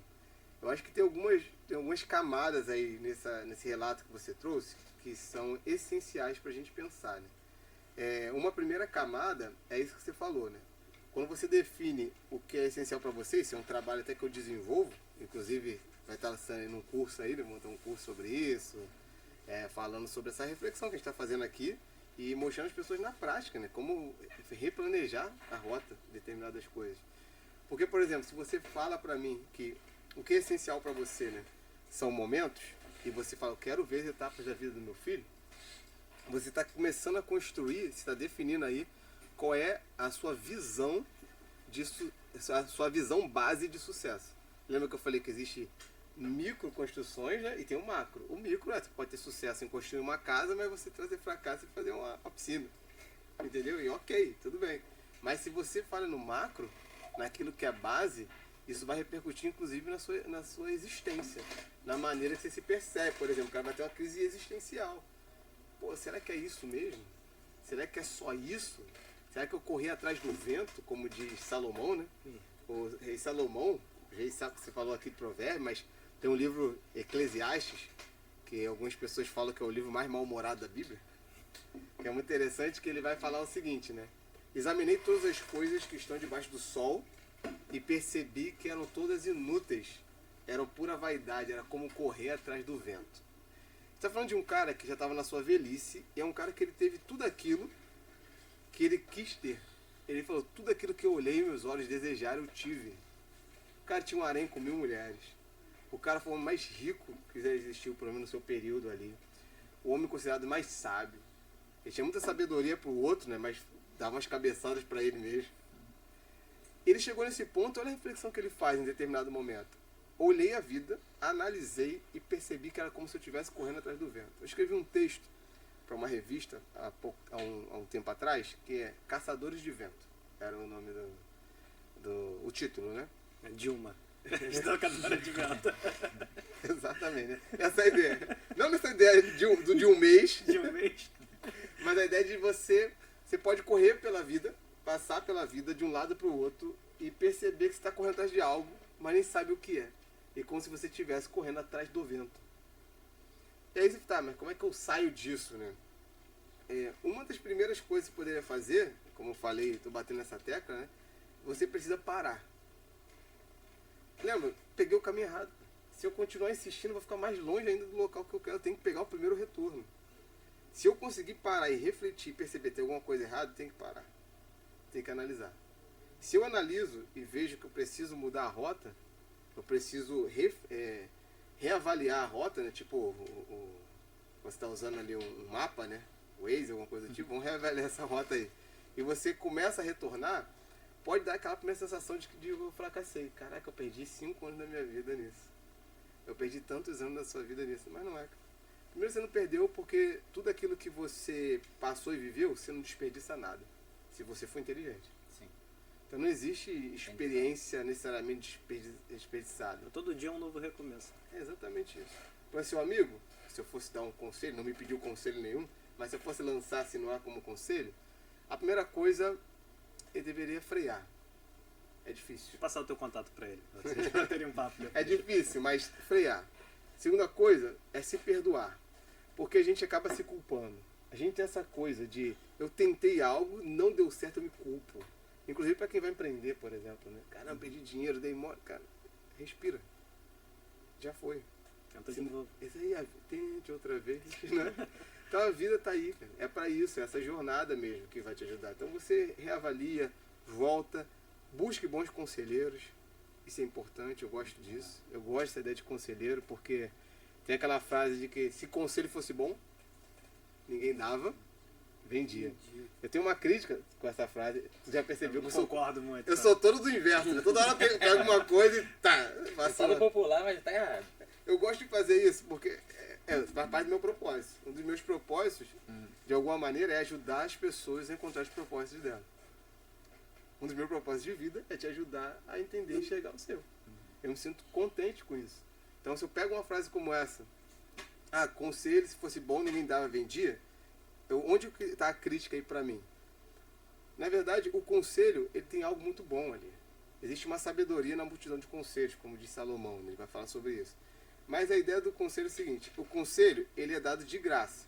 A crítica é essa, se fosse bom, não era de graça. Não, o conselho é dado de graça, mas custa caro. A tela do Windows, né? Aí tu fala assim, eu erro. Ele é de graça, mas custa caro. Mas ele custa não para quem está recebendo, custa para quem está dando. Quando eu te dou um conselho, eu posso estar pagando um preço, que é o preço de não ser aceito, um preço de ser considerado um entrão, o preço de, às vezes, deixar você chateado até virar as costas para mim, são o preço que eu pago. E é o preço de um conselho que, na verdade, é refletindo a minha própria vida.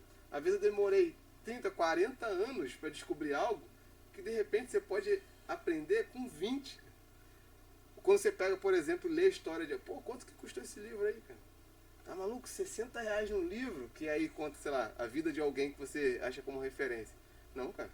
Não é R$60 um livro. É só R$60 para algo que o cara levou 70 anos para construir. É a mudança de percepção mesmo. De construção, de percepção. Então, seria mais ou menos isso. Buscar um bom conselheiro e tentar reavaliar para entender qual é a base dele. Eu lembro que eu falei da questão do sucesso de base, né? Qual é a sua base de percepção do que é sucesso. E de repente o cara vai ver que tem coisas que não precisa mudar a vida inteira, às vezes você não precisa mudar tudo. Vou abandonar tudo e vou morar num rancho. Pode ser, tem gente fazendo isso, né? Tem o êxodo urbano agora, né? Muita gente voltando agora pro rural. Perfeito, eu acho até legal. Eu gosto um pouco disso. Me espere, me aguarde. Daqui a pouco você tá vivendo com um chapeuzinho de palha. Mas tem gente fazendo isso, mas talvez não. Às vezes não precisa mudar toda a sua vida. Mas talvez mudar a maneira que enxerga. Vendo até essa parte aí, igual ele falou, né? Essa parte de parar, pensar, Me lembra também uma reflexão que a gente tem muito no quartel, quando a gente está ali naquela parte perdido na mata, que chama o Exaon, né? Que a gente estacione, sente-se, alimente-se, oriente-se e navegue. Entendeu? Essa questão, igual você falou, de estacionar, parar ali, pensar o que realmente está acontecendo, o que você pode fazer. Você sentar ali e ver o que você, pô, vou sentar, vou descansar e qual é a atitude que eu vou tomar a partir de agora, né? Alimentar na questão de, pô, alimentar de informações do que, pô, o que eu vou fazer agora, a partir de agora, pegar igual as críticas, receber aquelas críticas que a gente, isso aí vai ser útil na minha vida ou não, e orientar, né? No caso, aquela questão ali não é uma coisa de estar com a bússola, de pegar todos ali os equipamentos, o que eu vou poder usar, o que pô, isso aqui vai me ajudar, não vai. E a questão de sair, de navegue-se. Agora, depois que você fez tudo, você parou, você sentou, alimentou, agora você segue sua vida. Tem até aquela frase que comumente fala que você carrega o peso do seu conforto. Então, Quem quer conforto carrega tudo. Na hora de colocar na sua bagagem ali tudo aquilo que vai ser essencial para você. Claro. Excelente. Perfeito. Aí voltando no ponto central, você vai ter, todo mundo tem uma mochila para carregar, né? Exatamente. A questão O é fardo. o que é essencial para você, o que você vai carregar ali, o que é o seu conforto. Talvez para você, não, eu quero ter uma casa própria, com a piscina, poder levar meus amigos para lá, ter isso. Tá tudo bem, né, cara? Ok, não tem nada de errado. Acho que o Eduardo até falou isso aqui, né? A gente, quando ele fala sobre a teologia da prosperidade, mas também não é pregar a teologia da miséria, né? Mais ou menos assim, você não precisa ser um cara que é extremamente ganancioso, mas também ser o cara que vai pregar a miséria, também esse não é o ponto. A pergunta central, sempre tô batendo essa tecla. O que é sucesso para você? Eu até fiz essa pergunta para ele sobre a relação entre o pessoal e o profissional, como que gerir. E ele deu uma resposta pô, bem bacana, né? Que quando ele fala que ele insere a família dele dentro do negócio. Perfeito. Então, assim, você vê que... Eita, já deu umas 50 pancadas nesse microfone aqui, cara. Então você vê que dá pra você administrar tudo. Né? E assim, o grande enigma então, assim, do nosso tema de hoje, para quem está nos ouvindo aqui também, o Anderson pode finalizar pra gente, é como você descobrir a sua identidade. Qual é o seu propósito de vida? Como que você faz essa análise, como que chega a uma conclusão? Perfeito. É uma pergunta fundamental, que tem que chegar nela, não tem pra onde correr. Não tem uma fórmula de bolo, mas tem direções e princípios a seguir que vão te ajudar a se encontrar. Se você se percebe na vida perdido hoje, né? Você está aqui nos ouvindo ou está nos assistindo também, existem maneiras de você reavaliar isso, né? Eu posso falar da minha própria experiência e também da experiência acompanhando tanta gente, né? Tanto com tantas palestras, tantos locais aí que eu fui pelo Brasil e tantos outros locais. Mas acho que o primeiro ponto, né? O ponto zero para a gente começar a pensar sobre isso é o que você está fazendo nesse momento. Você parou para assistir algo que te prendeu, chamou a atenção, você está buscando refletir sobre o tema. A maioria das pessoas, elas simplesmente deixam a vida ir, né? A forma de deixar a vida me levar, né? Como diz o filósofo Zeca, né? Deixa a vida me levar, né? É um risco que você tem. Você pode deixar levar, mas se ela está no caminho certo, tá bom, mas a maioria das vezes não é assim. A maioria das vezes você vai ter que ficar recalculando o tempo todo. É normal isso. Então acho que a primeira coisa é você estar fazendo, é você procurar pensar sobre o tema. Buscar gente que já passou por isso, já passou pelas suas crises, já se questionou. Todo mundo, todo ser humano vai questionar a nível macro, nível existencial, tipo, o que eu estou fazendo aqui na Terra, mas também qual o meu propósito, o que me dá sentido e tal. A primeira coisa é reflexão. A segunda coisa é você fazer de forma prática. Vou dar um exercício prático. Pega um papel e caneta, ou um computador, um celular, tanto faz. Senta e pontua, faz um desenho, um mapa da sua vida. Ou seja, o que eu estou fazendo, como é que está minha família, como é que estão as áreas de influência, o que eu quero, como eu me vejo daqui a algum tempo. Faz esse levantamento. Minhas finanças, poderia falar sobre finanças. Inclusive, isso tudo é muito comportamental, né? O maior problema nas questões financeiras, 80% é dentro da psicologia de comportamento. É finanças comportamentais. Não é necessariamente saber usar uma planilha. É você mudar a sua mentalidade para entender que a planilha é importante. Porque saber fazer cálculo é mole. Hoje você tem um aplicativo que você abre, você coloca lá, você sabe que daqui a 10 anos tu vai ter isso aqui de renda. Ponto. Aí você vai ter um montão de gente aí dando fórmula fácil, tu pagando curso caríssimo, e você não foi na base. A base é você parar agora, fazer um levantamento da sua vida e perceber nesse montão de coisa que você faz hoje, que você tem, pode ser coisas também que você possui bens, tudo isso, olhar para aquilo e se perguntar, o que aqui é essencial? Coloca ali dentro desse mundo de coisas, tica 5. Se faltasse todos os restos, esses 5 sobrassem, tá bom? Essa é a primeira coisa. Uma terceira coisa que você vai fazer é você procurar pessoas que podem te dar bons conselhos nessa direção. Entender que você, um erro que é muito comum, de você olhar para o seu trabalho e achar que o seu trabalho vai te redimir. Olhar para o seu trabalho e achar que o seu trabalho vai te salvar. Então, a minha vida depende de eu ser bem sucedido no meu trabalho. Para de tomar essa cachaça. Não é apenas isso. Você é macro. Quando o Eduardo trouxe essa questão, é o seguinte: a gente gosta de trabalhar a vida com pedaços dela. Então, sua área emocional, sua área financeira, eu entendo que isso é didático, é importante porque explica melhor. Mas a sua vida, ela é um todo. Se você mexe na ponta do dedo e quebra ele, todo o seu corpo vai sentir. Então você tem que olhar a sua vida também como um todo, como um macro, olhar como se fosse um corpo. Então você olha aquilo e você vê, não adianta eu estar dedicando totalmente aqui, isso aqui está abandonado. Porque se eu abandonar minha mão e me distrair, ela pode ser presa numa máquina e perder minha mão. Então eu tenho que estar atento. Em algum momento você vai dar mais atenção. Em algum momento a sua visão vai ser mais importante. Em algum momento, os seus pés, quando você está numa corrida, também é muito importante. A sua mão, quando você vai comer, é mais importante que o seu pé. Você não come com o pé. Só que é um todo. Não sei se isso está ficando claro, né? Então entender, tratar a sua vida como algo mais amplo, né? Algo que é um todo. Então você não pode abandonar as áreas da sua vida. Você tem que desenhá-la. Dá atenção a todas as áreas. Exatamente. E definir para você aquilo que é a sua base, o que é essencial. Se você virar um grande empresário, milionário, mas a sua família, você perder a sua família, tá bom para você? A ter gente de repente vai falar que sim, vai saber, né? Dependendo da família, né? Dependendo da família. São prioridades da pessoa. Exatamente. Né? Então você tem que questionar isso. O que para você é essencial, o que não pode faltar, né? E talvez tu vai se surpreender. Vai surpreender com as suas memórias. Você vai surpreender que talvez para você, algo que te enche o coração, para Spinoza a ideia de alegria é a potência de viver, é você estar sentado no mesmo lugar que você se sentou com seus amigos quando era criança, brincando na rádio.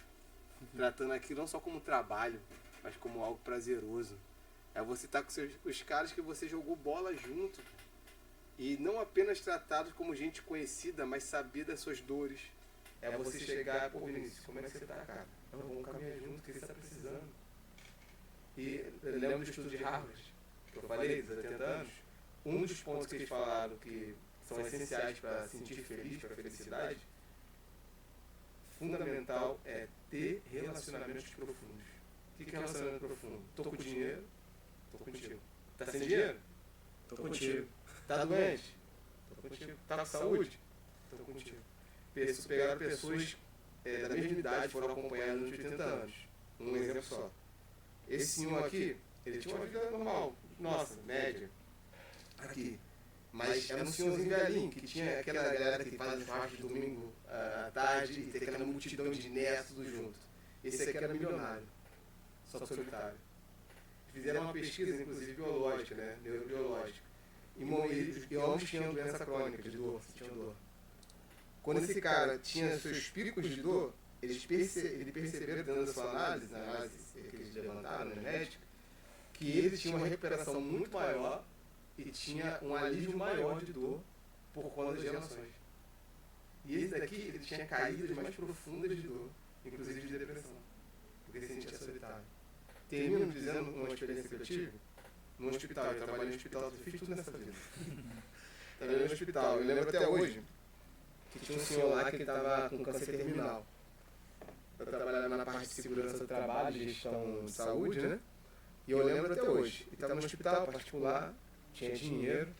E eu lembro que ele pediu um pessoal da enfermagem para chamar a família dele, os filhos, porque ele tinha uns filhos, não lembro quanto, para poder visitá-lo. Eles se recusaram aí, não foram. E no final ele faleceu, sozinho. E ele deixou uma carta antes pro pessoal da enfermagem. Não é incomum isso acontecer, o pessoal deixar uma cartinha e tal. E aí o chefe da enfermagem colocou isso no mural. E estava escrito mais ou menos assim, pelo que eu lembro, a frase que eu lembro. No momento mais difícil da minha vida, foi onde eu entendi o que realmente é família. Vocês foram o mais próximo de família que eu tive, enfermagem. É triste por um lado. Eu não sei o que ele vivenciou com os filhos. Mas eu quero chegar no final da minha vida e olhar e falar, valeu a pena.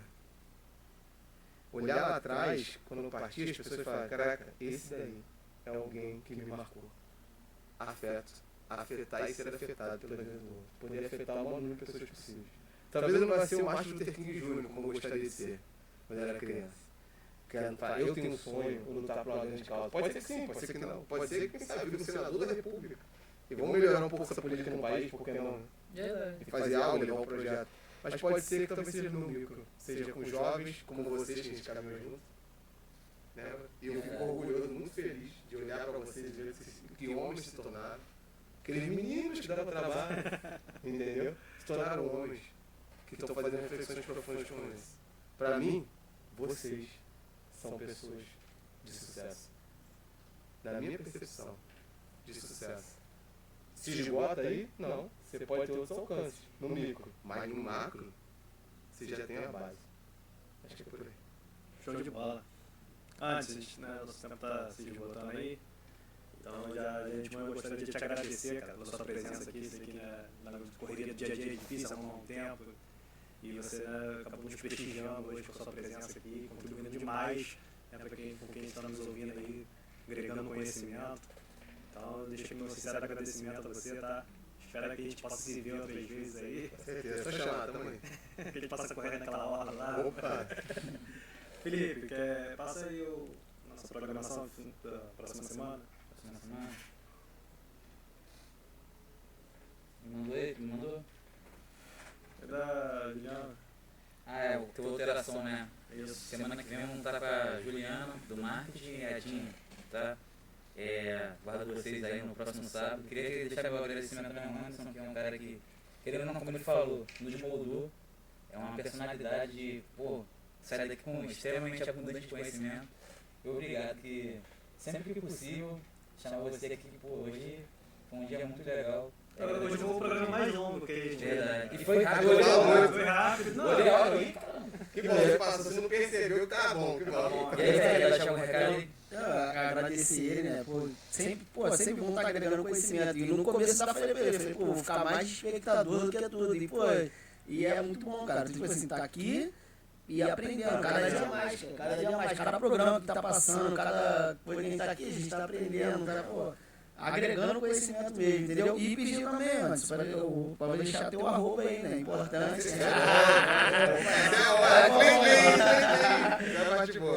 Bom, eu sou palestrante, né? E tenho alguns projetos para frente, algumas coisas que ainda estou elaborando, então não vou divulgar agora especificamente, mas, por exemplo, estão me cobrando há tanto tempo isso.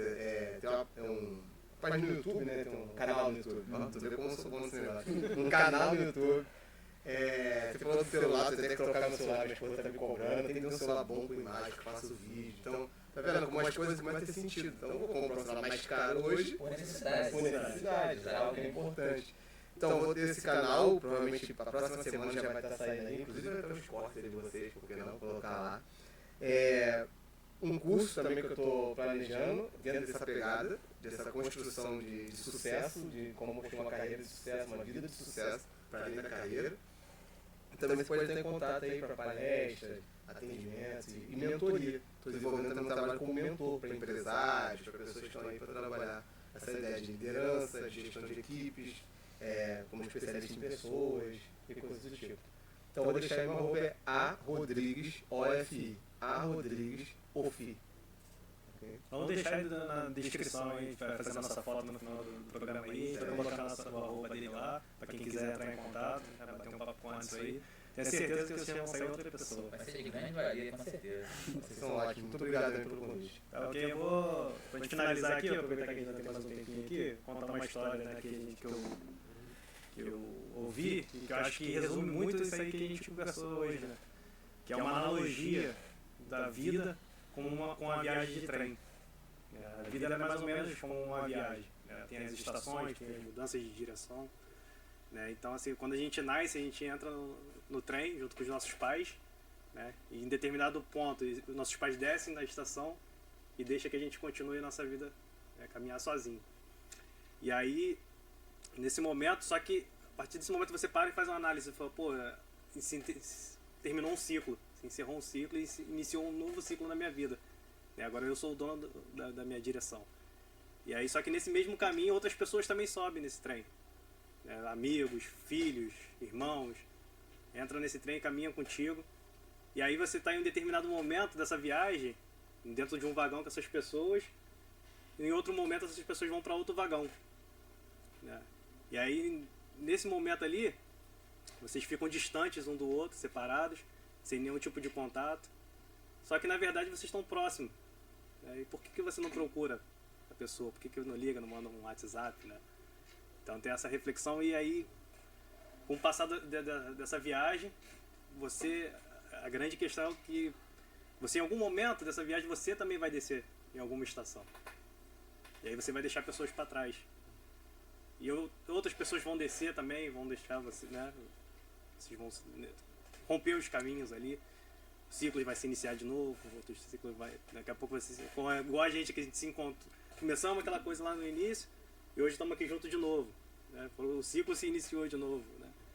Então, assim, a grande questão de tudo isso aí é que a vida ela passa muito rápido. A vida passa muito rápido e a gente precisa amar mais, precisa viver mais, precisa perdoar, que é algo que né, para muita gente é muito difícil. Então, assim, a vida ela é curta demais para a gente se prender a sentimentos ruins. Perfeito. Né? Então a gente precisa amar as pessoas que nos tratam bem, precisa orar pelas pessoas que não tratam. E para resumir é isso, tipo, a vida ela passa muito rápido, então aproveite cada momento da viagem. Tempo é vida, né? Tempo é vida. Exatamente, perfeito. E tá fechando, estão falando naquela coisa, aquele comichão, né? Falando do perdão, acho que perdão é algo fundamental, né? Assim, sabe, um minutinho, fazer? Sim. Ah, tá. Então vamos lá. Beleza. Só o perdão. A gente tava fechando, a gente Tava pediu, fechando, né, já voltou. Ele que encerrou e ele voltou, cara. É que eu lembrei da história, não podia deixar de contar. Silenciou Cara. de novo. Olha o trem voltando. Tá, só sobre isso especificamente, porque você tocou num ponto fundamental. A questão da vida como um trem, sobre a questão das estações, perfeita, a analogia é muito boa. Como eu falei, né? O tempo, ele é vida, né? Então, cada dia mais, um dia menos, então você tem que aprender a valorizar esse tempo. Mas quando você fala sobre essa questão de viver e do perdão, acho que é um ponto central. Por que as pessoas têm dificuldade em perdoar? E aí, vou falar, talvez você que está ouvindo a gente, nada é por acaso, Deus sabe, né? Porque a gente está falando sobre isso. Talvez você que está aí. Um dos principais males, inclusive até mesmo para a questão de proliferação de células cancerígenas, é ressentimento. É porque você cria no seu organismo, tem explicação científica, um ambiente ácido, gera acidez, a gente fica com azia, né? A pessoa que está ressentida, com A gente diz raiva. que faz mal até para a própria pessoa, né? Quando você não libera perdão. Exatamente. Então você cria um ambiente ácido, ruim para você. E aí, por que as pessoas têm dificuldade de perdoar? Porque elas assimilam o perdão como: a pessoa me fez tanto mal, eu vou dar um presente para ela, que é o perdão? É como se estivesse presenteando alguém que me fez mal. Só que não, eu gosto de usar outro termo. Perdão, imagine perdão como deixar ir. Perdão no sentido de, se está te fazendo tanto mal, só deixa ir. É deixar partir. É deixar ir os sentimentos ruins, é deixar ir aquela raiva. Não é esquecer do que aconteceu, você não vai fazer isso, mas é ressignificar. E às vezes deixar ir a pessoa, às vezes tu perdoou, às vezes tu não vai conviver o tempo todo com aquela pessoa, por algum motivo. Mas exatamente você olhar para aquilo que importa, porque se a vida é tão breve e pela sua brevidade ela se torna preciosa, né? A pergunta que a gente tem que levantar a bola pra gente na vida é: se a vida é tão preciosa, o que você tem feito com ela? Né? Qual o valor, qual o trato que você tem dado? Porque se você tem algo precioso, você cuida, você limpa o tempo todo, você deixa ali num local seguro e tal. E a vida trata a vida como se fosse qualquer coisa. Né? É exatamente isso, é você valorizar cada segundo. Como diz um livro que eu li um tempo atrás, né? Morrer de tanto viver. Viver de maneira intensa, entregar o seu coração para as pessoas que você precisa entregar seu coração. É amar, é cuidar, é caminhar junto. Isso que dá significado. Isso é muito importante. Às vezes acontecem situações comigo, né? Aí, às vezes era pra mim estar chateado, tá? Não sei o que, às vezes eu tô assim. Aí a menina que trabalha comigo fica questionando, tá feliz por que aconteceu isso? Eu falo, cara, a gente tá feliz porque a gente tá vivo. Mais um dia. Perfeito. Às vezes coisas ruins acontecem, mas não é pra te deixar chateado. Você tem que resolver, é um problema. Isso aí, às vezes, uma coisa que acontece ali, você estraga teu dia todo. Por causa de uma coisa, tu briga com a tua esposa e acabou, virou a mulher pra um lado já. Então você tem que pegar e começar a ver de um modo diferente. Fala, pô, tô feliz. Isso aqui, vamos resolver. Tá? Com o tempo vai se adequar ali à situação. Porque se você pegar qualquer situação e ficar chateado com pessoas também, né, que é o caso do perdão, e com situações, você vai viver uma vida muito amarga. Você não vai acabar vivendo intensamente, como você acabou de dizer. É isso. É isso. É Então, isso. com isso. Pode encerrar, Vinícius? Agora a gente verdade. pode encerrar. Vamos concluir aqui. Não, Tá? brincadeira. Então, Fica obrigado. Obrigado. Obrigado a presença Tchau, de tchau. todos. Pessoal dos bastidores aí, muito obrigado também, tá? Obrigado aí. Pelo trabalho. Lembrando mais uma vez, próximo programa com a Juliana do marketing, né? E com a Dinha. Vai ser muito legal, espero vocês. Falou, Valeu. galera. Um grande abraço aí. Valeu. Fique com Deus. Bom final tchau. de semana.